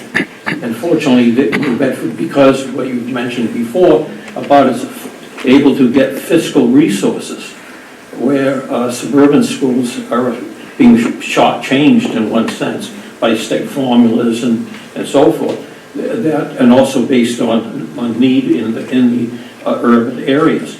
So therefore, that's one factor that we should also take, take very much aware of and take very, very, very seriously in our discussions. I'm sorry to interrupt. No, it's fine. And just to add before we start, Melissa, there's some other unique opportunities that New Bedford offers, and I'll be brief, but I mean, they have Sea Lab, which I don't think any other districts in the area have access to anything quite like that, and they have a tight partnership with a lot of colleges, including Mass Maritime, which is an extremely competitive school. So just, yeah, a lot of really unique opportunities that wouldn't be afforded by other districts. Oh, is it my turn? It is, sorry. Thank you. Can we get more information on that medical facility? Do you know about that? I'd just like to read some more on that. Sure. All right, this will be a second because everybody's already said everything, but I go and I put my teacher hat on and my parent hat on for this one, but the security there was awesome. There's no cell phones allowed. When you come in, you hand your cell phone in. They put them in the bags. Yes, the bags. They hand the cell phones in and it's no phones. So when you're walking through the hallways, which we did, I mean, we had to stand to the side. There were so many kids, coming through, but they're actually talking to each other. And they're in conversation and laughing and joking, whereas before, some places you go, they were just got their hands, moving, their faces in their phones, so we didn't see that at all there. For me, the big thing in being a teacher is security. So they had, that was my first question, 2 resource officers and then 4 extra additional hired security officers, 1 for each house. So there wasn't a place you went in that school where you didn't see a security guard. So everywhere you went, every corner you turned, they walk in the halls. For me, that was just, I'd like to see that. I've never been in New Bedford High before. My husband went to New Bedford High. You hear all, different stories from different people. I was impressed. I do like their Academy of Honors. We talked about those high-flying kids that can really excel and take those college credits. They can leave there, almost with an associate's degree pretty much, and ready to go. I did like that. For me, that would be a school that I would get lost in, but I like small town, little schools, but I do see how there's a place for everybody in that school. Like if you don't know where your people are, you'll find your people there. There's so many different groups, so I did like that. But during passing time, they were probably the slowest moving kids I've ever seen in my entire life. They were, the security guards were telling them, let's go guys, get to class, you have your late passes, go. And they're just taking their time, the bell's ringing, but they were enjoying each other's company too, I guess. The special ed piece is huge. They have that full spectrum of program and district, therapeutic, therapies for medically fragile kids, which is huge. They have that as well. They have the whole gamut of things for special ed. I don't think there's anything else I didn't. I mean, their sports teams, of course, are phenomenal. Division I. Other than that, that's it for me. Yeah, I'm done. I will be brief. I will not repeat anything that Mr. Howcroft or Mr. Ellis didn't already say, but I also went to New Bedford High. I think if we look at the schools that we're comparing, New Bedford High offers the most different thing than any of the other schools, right? And for a kid who wants that, I think it's an absolutely phenomenal place. You'll find your tribe, so to speak. You can do anything, right? The offerings that they have are incredible. I was a kid that got lost there. Because I do agree that, it's pretty easy to do that, and if you're not, self-motivated, and some kids at 16 or 17 or 18 maybe aren't the most, I was one of those, but, I do think that, the place is absolutely phenomenal, and what I got out of it that has helped me the most in my life or career is actually the diversity and being around the diversity and so many different people from different walks of life, and learning how to interact with people has been a skill that has been maybe the most valuable thing that I got in my education. So I think that's incredibly valuable for a kid who wants it. I just wanted one thing and I'm taking a personal type of so, Mr. Chair, I beg your indulgence. My granddaughter just graduated. She went and was in the AP program in New Bedford High, and she received, in my estimation, a excellent mathematical program, to a point that once his test scores were so high because of, in my estimation, of that math and physics program that she was involved with, that she was able to get a $20,000 a year scholarship for 5 years, because of her math attainments. And I credit New Bedford High School with that. Secondly of all, now she's at the University of Maryland, and she's majoring in rocket science. So I just want, and she's only 18 years old, so I just want to toss out what type of programs are so available, just so close to us. Thank you for your indulgence. Well, why don't you just go back around on Fairhaven?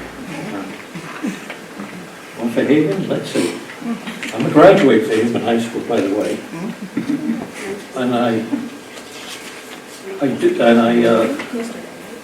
Yeah, there was some time, yes, time. So if you agree with me and you say that's due to his education at Fairhaven High School, what I've got to say. But anyway, we've been a long time partner with Fairhaven High School, and there's a lot of interconnections.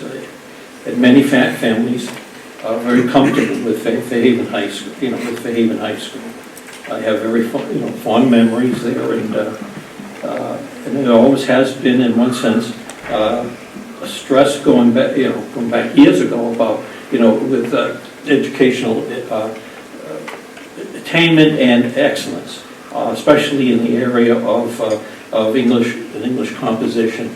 They named an auditorium after my very strict English teacher, Mabel Knight. I don't know if you ever go to the name of the auditorium, but anyway.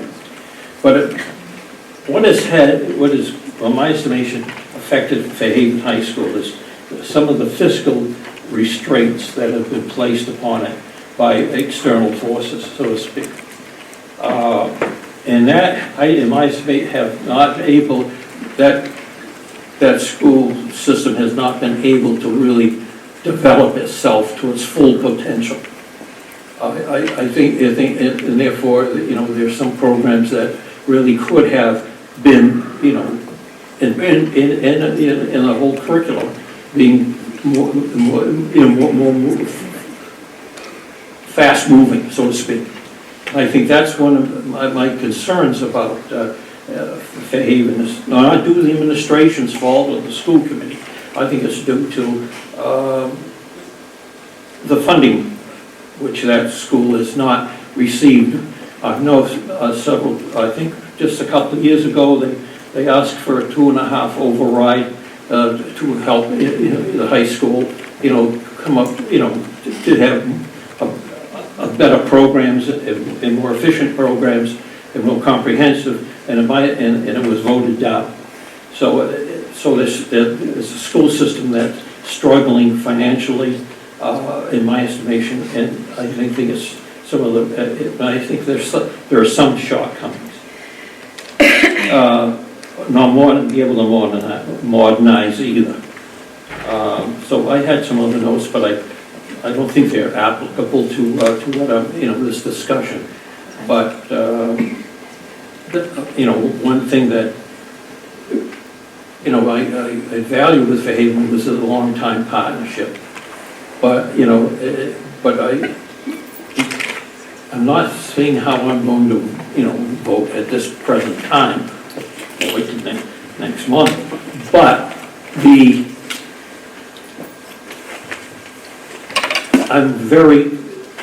my main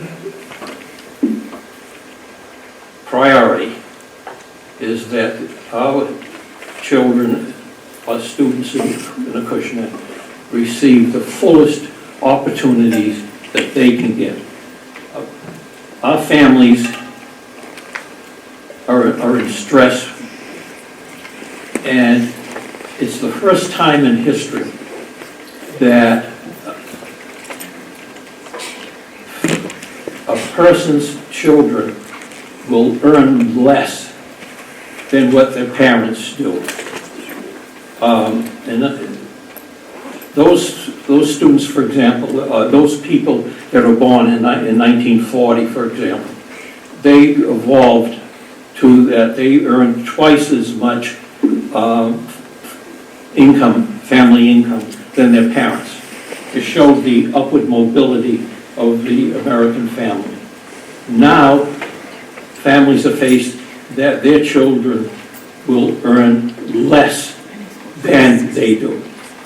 And one of the avenues to deal with that is educational opportunity.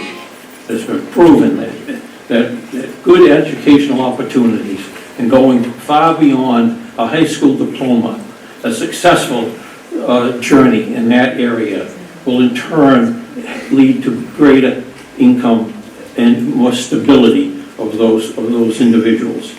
So therefore, how imperative that every opportunity that we have, even though I may have some personal type of misgivings of placement and so forth, I can't stress how much important that is to everyone here and every one of your children and your whole family structure. So so therefore I'm just tossing that as I did. I'm sorry. Thank you, Mr. Markgraf. No, by all means. This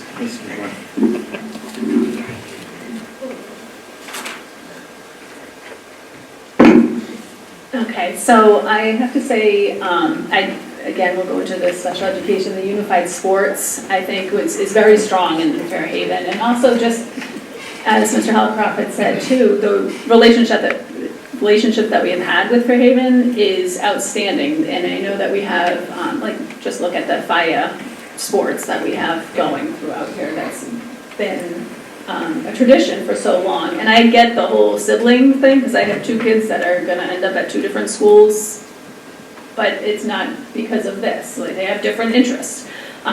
So I understand that, and I know that just taking that off the table would kind of make it so that could not happen, which is a concern. But I know that with the extenuating, if we're able to go ahead and continue for this year, extend it for that year, the contract, that would be great for everybody, obviously. My concerns there is the turnover rate, especially in special ed and special education services for the children in Fairhaven. I have to say, I work with a lot of clients there in the area, and that has been an ongoing concern for me. But I love the architecture in that building. I mean, one half of it was modern, one half was really, had so much history, is so rich with history and architecture. The stained glass was amazing. I just love seeing all of that in there. And just that some of the students like to just stop and read the history too was nice to see. Instead of just walking by all the time, they're stopping and actually reading about the history, which is really nice. And the sense of community, I know Acushnet and Fairhaven, like we've all said, has been a connection for so long.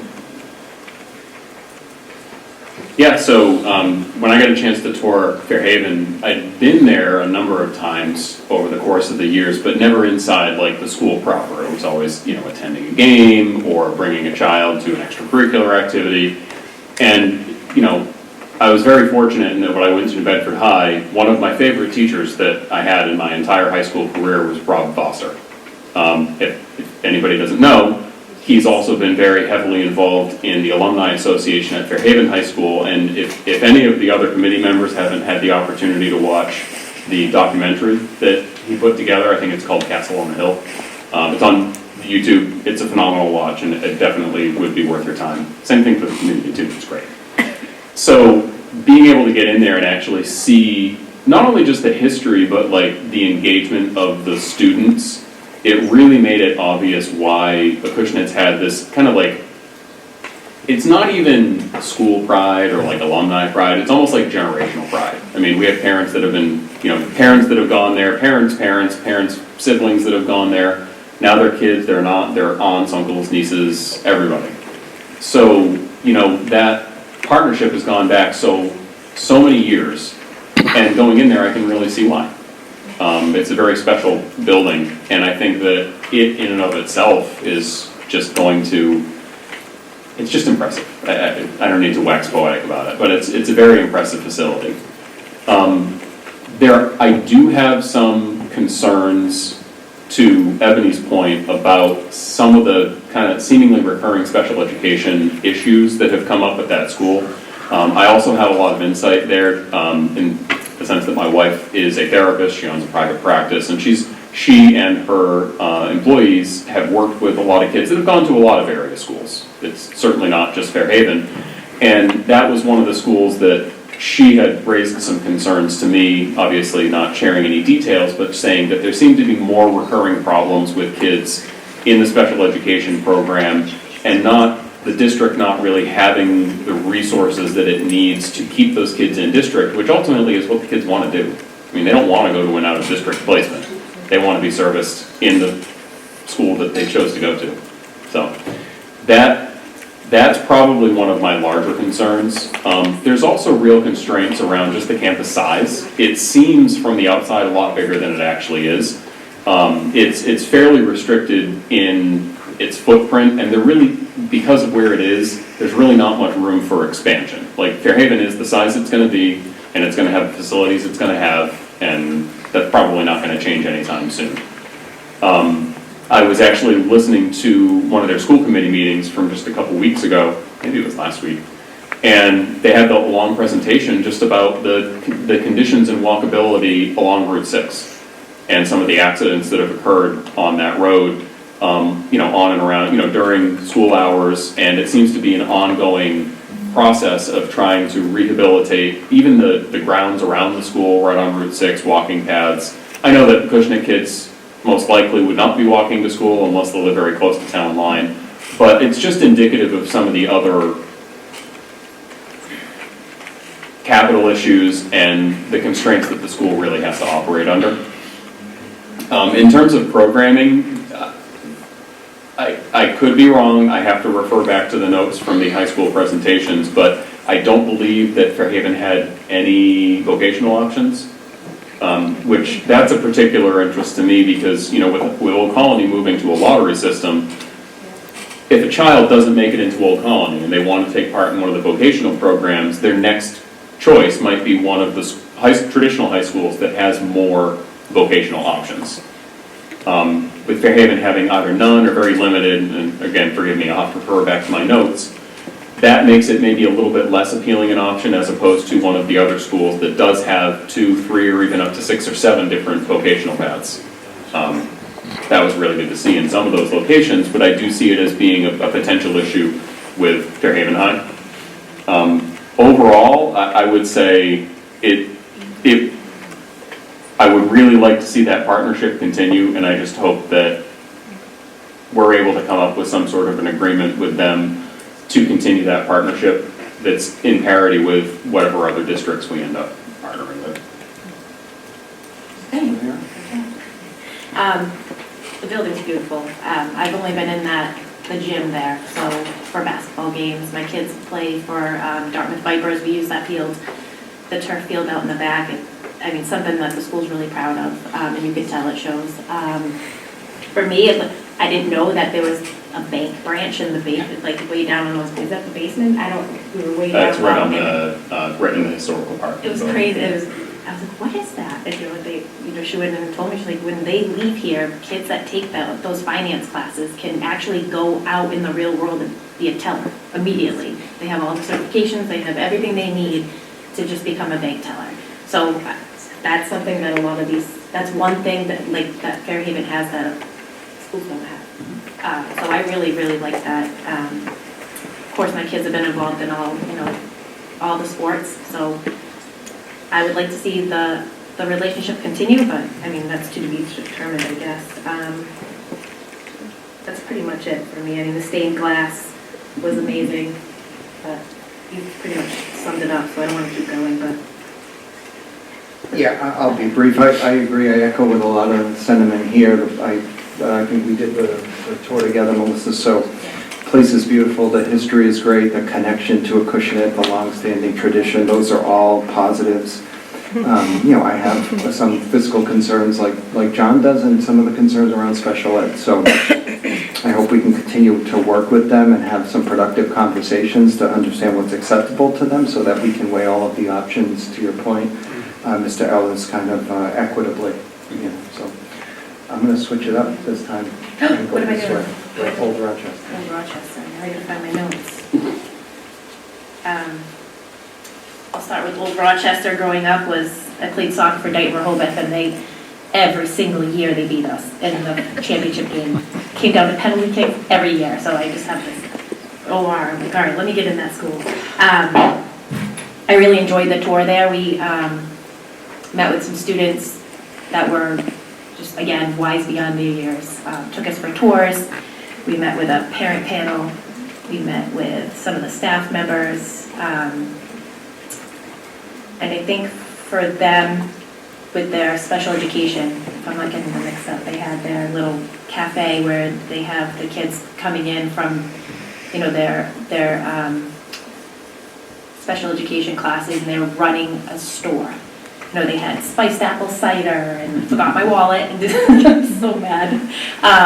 And they were selling everything, and they were learning the skills that you need in the world. They were out, they were making change with money. It was just really nice to see, and the kids, they called it the Bulldog Block, I guess that's what they called it. And it was just nice to see the kids had that time to go to where they needed to be. So if they needed to make up a test with a teacher, they were able to go during that time, during the day. So it's not impacting them after school, because a lot of the kids had commitments after school, whether they were in clubs or had to leave to go to a game or whatever. They had time to get their schoolwork done in school during that Bulldog block. So I really like that. I guess that's just the teacher and me coming out, just having meaningful time during the day to get your work done. I like that one. Yeah, I'll just pass it on, let you go. Thank you. Oh, wow. Did I come to, no, I'm just kidding. No, I had a great tour at Old Rochester, was taken around by two juniors who, if you want to feel really bad about yourself at 16 or 17, spend a few hours with a few of the students there, and who took us around as ambassadors, because I was blown away with how, impressive they were. I love the idea of the Bulldog Block, where kids can get the help that you talked about. Mm-hmm. And then I think one of the things that I was really impressed by was, every student gets a mentor to really help them, adjust and to help them be successful in their high school career. And I think that's incredibly important. And I think back to myself at that age and what it would have been like had I had a mentor that I would have drove crazy, but it probably would have been incredibly beneficial. So I just think they have the processes and the systems in place to really make their kids successful. And so I was really impressed with that. So my tour at ORR was the first time I'd ever been to the school. Haven't attended any games or really gone there at all. My kids haven't been involved with any, they're not friends with any kids that have gone there, so it was my first experience. I'll open it by saying I am not a sports fan. I think I've sat through watching one or two sports games of any type in my entire life. I was blown away by the scope of the athletic facilities that ORR has available. I mean, when we walked in, or when we got to the building and we went and did a tour of the grounds, aside from it being like hurricane force winds, sorry Paula, you were probably freezing the whole time. I mean, the school has athletic facilities that rival colleges that I've been to. I mean, they have a disc golf course that runs the entire campus. They're in the process of working with their alumni association to build a press box over the football field.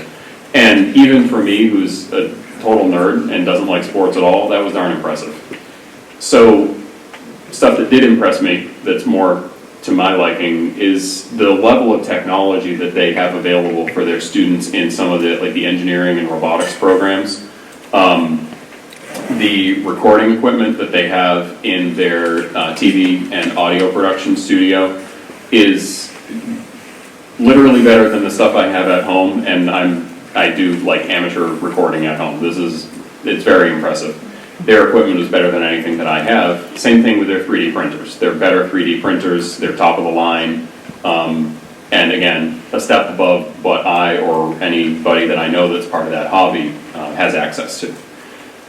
The robotics and engineering lab was really quite staggering. I mean, if you took the two rooms and put them together, they're about the size of this library. They're pretty close. When we went in there, we got a chance to see a whole class of kids that were in the computer lab doing, 3D modeling and design, putting together designs that they would actually be either cutting on laser CNC machines or printing on their 3D printers. And that's the kind of stuff that I know kids these days seem to have a lot more access to technology than they did when I was a kid. They know how to do more of that than I do. And that's dang impressive, to be quite honest. The school itself gave me, it kind of gave me like big school vibes, but in the footprint of a small school. It's not a small school by any means, but that's the impression that it gave me. Frankly, I was really impressed with everything at that facility. I think that it has a lot of opportunities for our kids that they literally wouldn't get anywhere else, including New Bedford, and I've already talked about some opportunities available there. I think that if I were looking at all of the schools objectively, just looking at what's available, I would be very hard-pressed not to consider ORR as a very, very strong contender. Now, that said, I don't know that a lot of Acushnet parents have had a lot of exposure to ORR. So I don't know that the roots with that school go as deep as they do with any of the other partner schools that are in conversation right now. And I don't really view that as a big issue. It's just that I think that a lot of Acushnet parents and students haven't had the exposure to the school to even really know what's available. I'm sure that that'll change, even if, one of the things that was mentioned was that they were present at our last student and parent high school night, and they're just a school choice district. They don't have an agreement with us at this point. So just the fact that they were willing to take their time and present to our students, even knowing they only had a very limited number of slots available, really speaks volumes to me. And then, the last point that I would make, and I think this is the thing that impressed me the most of anything, the guy's in the room right now, so it might be a little embarrassing for him, but I don't think I've ever met a school administrator that's more enthusiastic than the principal there, Mr. Duvall. And the thing that really stood out to me the most was when he told us that he's not just a principal, but he's also a student advisor. And he has 10 kids that he advises on a weekly basis. And for somebody who's as busy as a principal of a very large high school to take the time to advise 10 kids in that class, that really made an impression on me, and it's something that I don't think kids at all the other schools would have access to.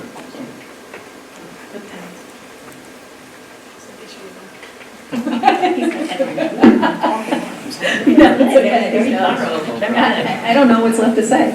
Okay, so ORR, I have to say, I did see the presentation at the open house, the school night where we learned about the school last year. And I was impressed, but I hadn't seen anything yet. Like, I had known about it, heard positive things, but really not walked through and seen it all. And I do have to say that the variety of offerings was impressive, and even to the fact that it was stated that if a student thinks it up, they create it. So it's brought to their attention and they'll create some club or activity. They want everyone to feel included and have a sense of belonging, and they identify the school as a campus rather than a school, like they're staying at campus, which I really did like. They already are a tri-county school, so they know about getting students in and blending them in and having them part of it. And Mr. Ball also had said, everyone's seen as a bulldog. Well, that was obvious when we got into the school, the sense of belonging and commitment to the students and coworkers there. We did see we got to speak with the parents, they already talked about that, and some students. The special education department, I have to hit on that, of course. I really was impressed at the amount of inclusion, and I think that it's a school that shows what inclusion really should look like. And that was very impressive and heartwarming for me.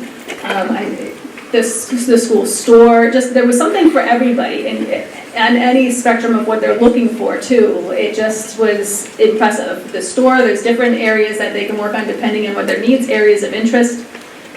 They'll create it. That really was eye-opening for me, and it just made me, it just warmed me.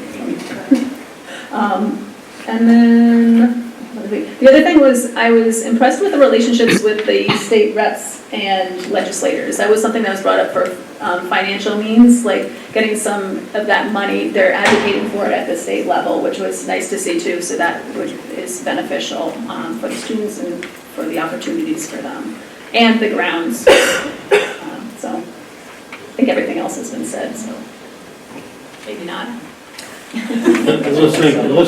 Listening to my colleagues, what a bargain we're talking about. You follow me? With the fiscal, package that they're offering, and what our students and families are going to get in return. What a bargain! It's phenomenal. So I just want to, when we're facing, and this is the choices that is the priorities. First of all, the best educational opportunities that youngsters can have. That's foremost. Secondly of all is that the continuing affordability, of our education system in this community, as far as offering the quality we have for the amount of money that we receive. And we have to continue that. The most of the impact on a person's, child's personality, development and so forth is done in the early grades. And we can, in turn, we have to watch the fiscal so we can continue to offer quality education at the preschool through kindergarten, first grade, and about 50% of IQ is developed just in those years alone. So, and that will enable students to take full of all the opportunities of what will be offered in the secondary area. If there is a loss in the early grades, they're never going to make it up. They're not even going to have the best programs in the world, and they're not going to fill the void that they lost in the early grades. So I'm just, my parting comments, that was the last one, is what a bargain. And I'll just leave it at that. Thanks, Ms. Sauerkraut. Chairperson Hurd, can I just add a couple of comments? I want to thank you for all of your thoughtfulness and the time that you've spent. I just would like to point out, nobody mentioned the child care programs at New Bedford High School and ORR, but they do have, for students who are interested in teaching programs and early childhood programs, I just want to mention that out loud, that they had, both schools had nice child care programs where students actually got to work with the adult teachers and work hands-on for those child care programs. I also want to mention New Bedford High School had a very impressive pool, which was unbelievable. The thing I really want to talk about right now is we're also in a year where Acushnet Schools is going into a new strategic planning session, and you will all have input into that, as well as all of our families. But we've done a lot of work over the last 6 years or so with our strategic plan, and we've come a long way in this district. One of the things that I would like to see added to strategic planning is high school connection. I'd like to see shadow days for students. I feel like kids don't know what's out there. They hear things from their friends. I've seen since I've been here, kids will go to Old Colony because of their friends. Kids will go to Fairhaven because of their friends. And then they ended up a week later, 2 weeks later, switching out and going to another school. It's really hard to know in 8th grade where you want to go. I think Old Colony, even though they're not a high school tuition school, they do a phenomenal job of their PR. They bring kids in from Acushnet on field trips in 6th grade, 7th grade, 8th grade. Kids have an idea, and that's why a lot of our kids want to go to Old Colony. And I do feel badly that if they want to go and they can't because of a lottery, right? But I think kids need to see New Bedford High School. I think kids need to see Aponequid. They need to see Old Rochester. Whatever school district that you decide to enter into an agreement with, we need to be, Fairhaven, true partners with, and we need to do shadow programs so kids get a true feeling of what it's like. I think it should count as a day of school. I know that when my daughter was in high school, she was actually a student who showed other kids coming in around. I had parents to this day still talk about that experience and what it meant to them. So I think we need to do field trips. We need to put some of our money towards that because this is an important decision for all of you. And I want to thank you. I also want to thank the superintendents from the 4 high schools. They've spent a tremendous amount of time, and their leadership teams, tremendous amount of time putting together presentations, tours for you, for us. I want to thank the families and the students. I want to thank my leadership team. And the next step at this point, I will look into any other questions you have, specific questions about high school. Ms. Kadira brought up, she had a question about the medical facility at New Bedford High School.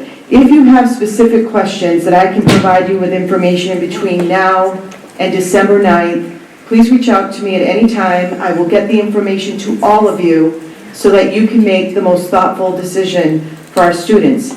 In the meantime, as soon as I hear back from Fairhaven Public Schools, my plan is to get that information out to you so that before December 9th, you know where they stand. We can have that discussion on December 9th, but I'm really hopeful, after all the work that you've done, that we can move forward with a thoughtful decision on December 9th.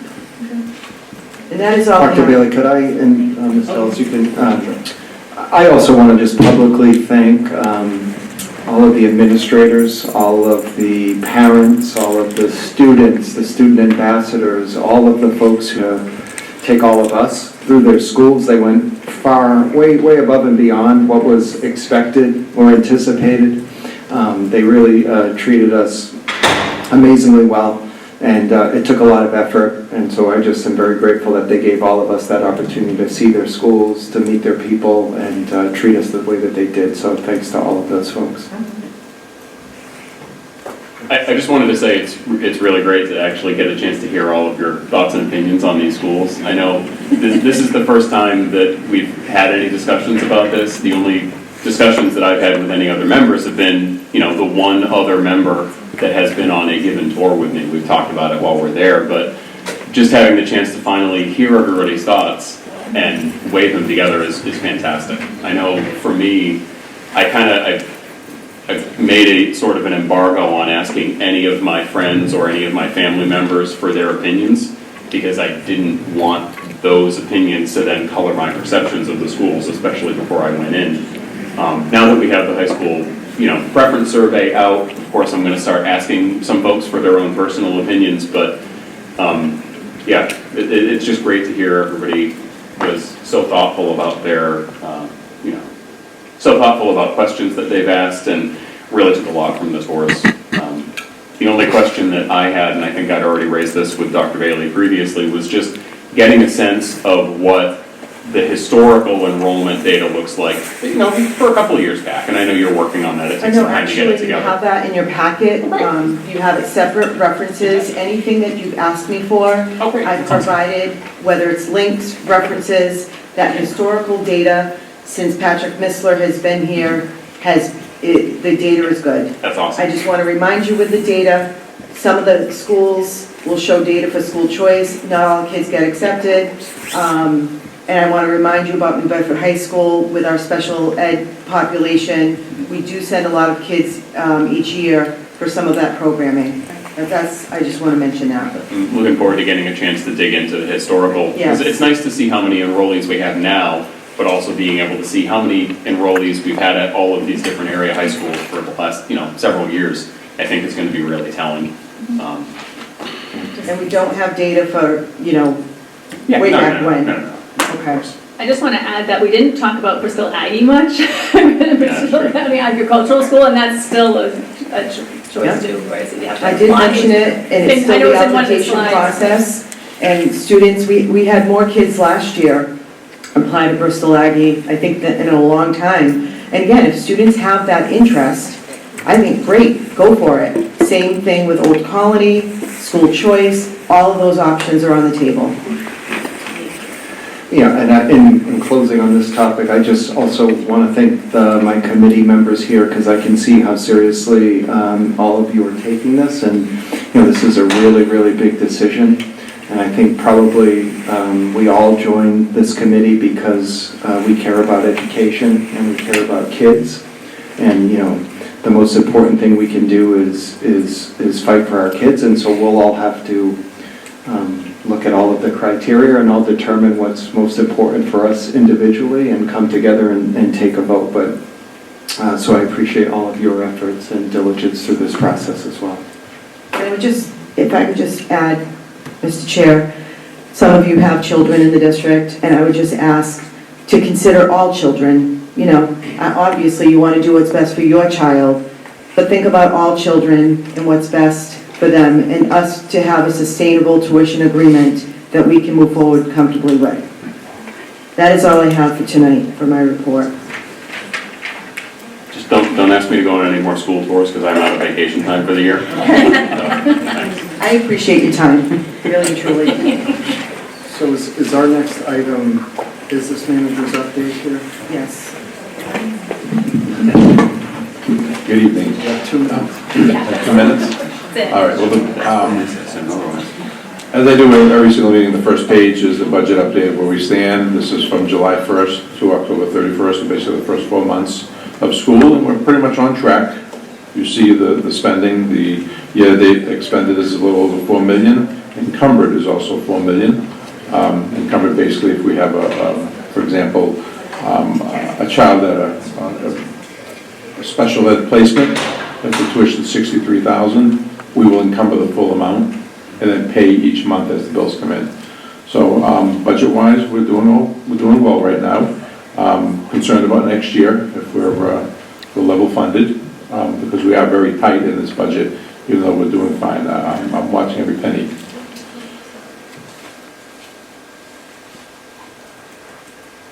So moving to the topic of facilities. We began the project for the gym closet at the elementary school. It started last week. They've been there. We're watching the weather because the work they do needs to be above 40 degrees. So they get there at 6:30 in the morning, but by 7:30 or so the sun is warmed up enough and the weather looks pretty good going forward. So we're hoping to finish that by the first week of December. I spoke to their lead engineer yesterday, and he said that everything is moving along just as we planned. So hopefully that'll wrap up and eliminate that problem we've had there.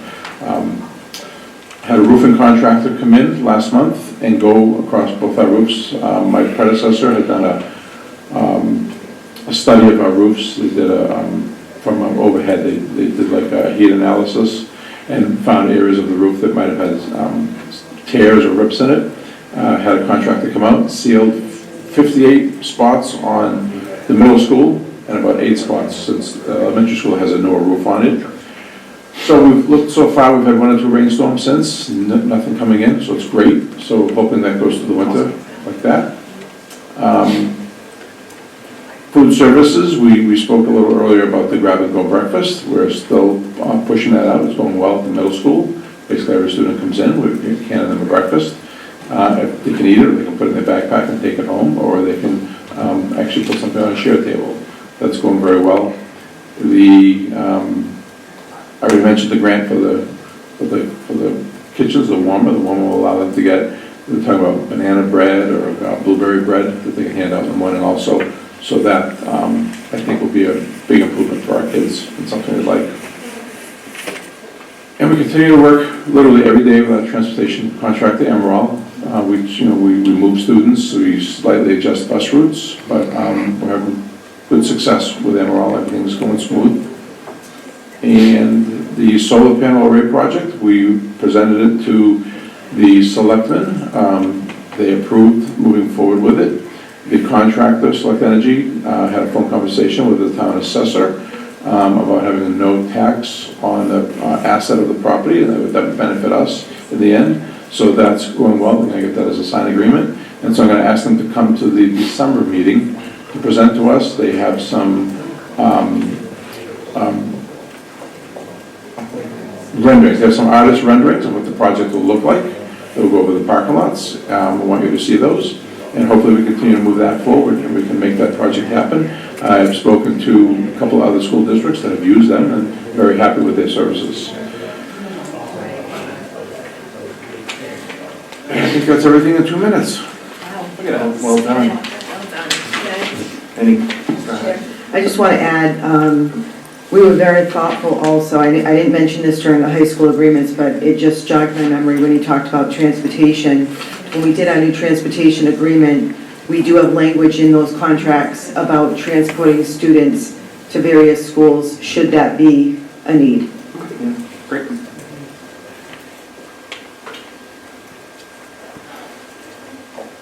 Member reports? Reports? Is that where we're at? Yeah. Establish it? I wanted to share with the community the experience that I and a couple other school committee members had attending the Massachusetts Association of School Committees annual meeting and conference. It was held in Hyannis last week. Was it last week? Yeah. Wednesday through Friday. I wasn't able to attend all 3 days. But I was really impressed with just the quality of continuing education that was available to school committee members and administrative staff. I was able to attend 3 different continuing ed sessions, and I'll tell you what, I got more out of those 3 sessions than I think I've learned about school operations in the time that I've been a sitting member of the committee. I wish that I could have dedicated time to attend the Thursday and Friday as well. And it's definitely something I'm looking forward to doing in future years. I mean, it was absolutely well worth it, and I really am thankful for the Massachusetts Association of School Committees for organizing it and pulling in all the speakers. It's not to be missed. That's fantastic. Did you? Yeah. So I was able to attend all 3 days, and being a new sitting member, it was so informative. I was able to learn about learned more about the collaborative programs too, which was very important to me, as well as just policies. As a new school committee member, it's really important for me to learn that stuff, and it was in a way that we were able to ask questions. It was very reciprocal. It wasn't just like being lectured at. There was a lot of back and forth, which was nice to be able to get our questions answered, and very understanding people with a wide variety of people from all different experiences. And people also being able to pull from other school committee members from other school committees and learn about how they do things and try to brainstorm productive ways of working. I was able to attend 2 days. I wasn't able to do the 3, but I learned so much in those 2 days. And I think since I've been on the committee, really just all the laws, all the rules, just a refresher. That's what I needed in a lot of these things, just some reminders of how things are done and why things are done certain ways. But yeah, I really enjoyed the time there. Those 2 days were very valuable. Yeah, you want me to do that? Okay, so I didn't know if he was going to. Go ahead. I appreciate you guys sharing. I was not able to attend, but I look forward to learning through you guys on maybe some of the things I didn't get. I think it's great practice to bring that stuff back and share it with the rest of the committee, so I'm glad you guys could all attend. You might have seen on social media, we posted the Acushnet Cares grocery gift card drive. So some parents in the community have approached, Dr. Bailey about, having a difficult time providing for their family and food and things like that, and especially during the holiday time. We decided to put a committee together that encompasses the entire town. So there's teachers on there, the food service director's on there, I'm on there, Paula, police, the police chief is there, the fire chief is there, Aldo's on there, if I forgot anybody else. But every year, it's a difficult time during this, Thanksgiving and Christmas and such, and parents, and with the SNAP benefits kind of in and out, parents are finding it really difficult. So we took on this committee, and we're collecting grocery gift cards by December 12th. And we have some various pickup places. We have the Acushnet the Acushnet Public Schools Business Office. Then we have Acushnet Police Station, Acushnet Fire Station number 1, I believe that's on Russell Street. Parting Ways Building and the Acushnet Counseling on Aging will all take gift card donations in any amount. So if you could drop them off there, we'd appreciate it. And we're looking to give those to families around Thanksgiving and Christmas. So, can I just add? Absolutely. A lot of our students depend on our school breakfast and lunch program. They really do. They depend on those programs. This will be the first year in a while, because of the way the Christmas holiday fell, that we will have 2 full weeks off from school, which is concerning, and it's concerning to some family members, and they've been in touch with me.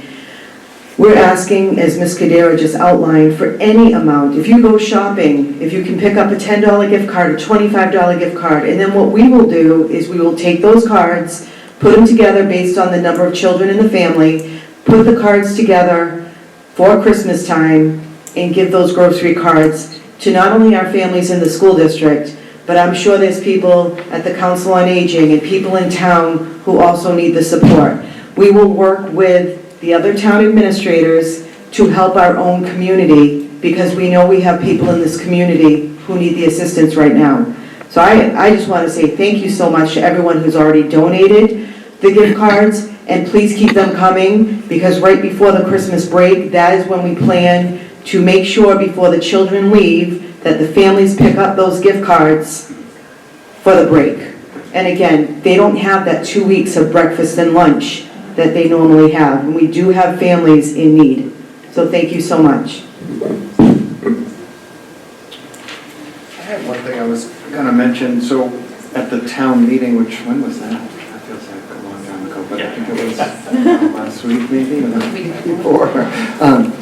There was an article on the agenda to do the replacement or the repairs for the gymnasium roof. And one thing that just didn't catch my attention at the town meeting until the next day was there is a description that just talks about it being a result of neglected maintenance. And I think the issue really was an issue in how the flashing was originally installed. It wasn't a maintenance issue. It was an installation issue. So again, not the biggest deal. I just wanted to make sure that clarification was out there in terms of why that gymnasium project is actually being done.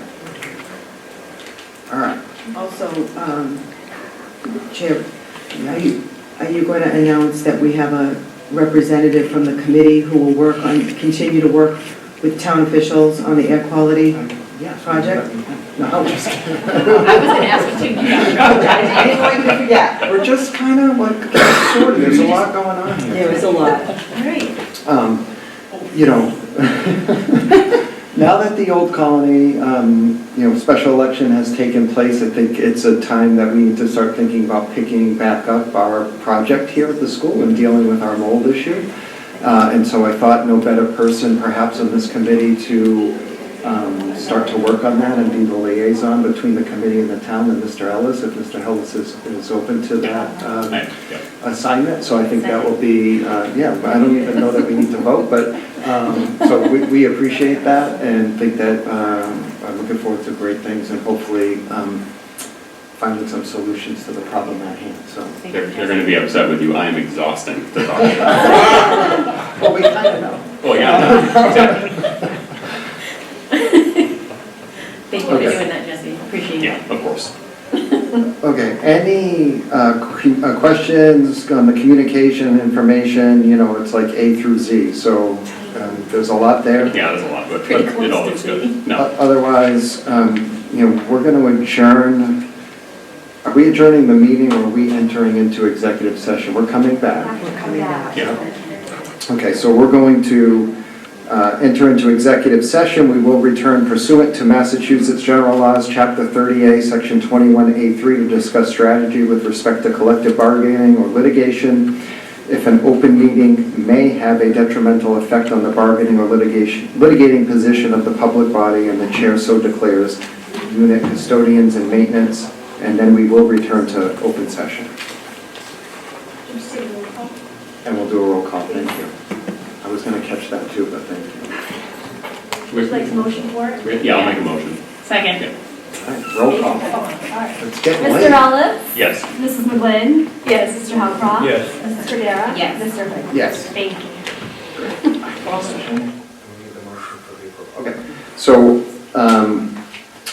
I'm gonna ask for a motion to ratify the custodian and maintenance contract for 2025 to 2028. In summary, that contract had some pay increases, some changes in bonuses for longevity, some changes in some of the apparel that the staffs are eligible for in terms of shifting from a specified type of apparel to them being able to choose, and just some other administrative and language that I would say in the contract. So could I entertain a motion to ratify the custodian and maintenance contract for 2025 to 2028? So motion. Second. Roll call? Mr. Ellis? Yes. Mrs. McGlynn? Yes. Mrs. Cordero? Yes. Mr. Hood? Yes. Okay, our next school committee meeting is on Tuesday. Oh, that's not right. It's on, it says November 18th. It's Tuesday, December 9th, right, at 6 p.m. in the FMS John Tavares Library. So may I have a motion to adjourn tonight's meeting? So motion. Second. And we'll do a roll call. Mr. Ellis? Yes. Mrs. McGlynn? Yes. Mrs. Cordero? Yes. Mr. Hood? Yes. Okay, meeting is adjourned.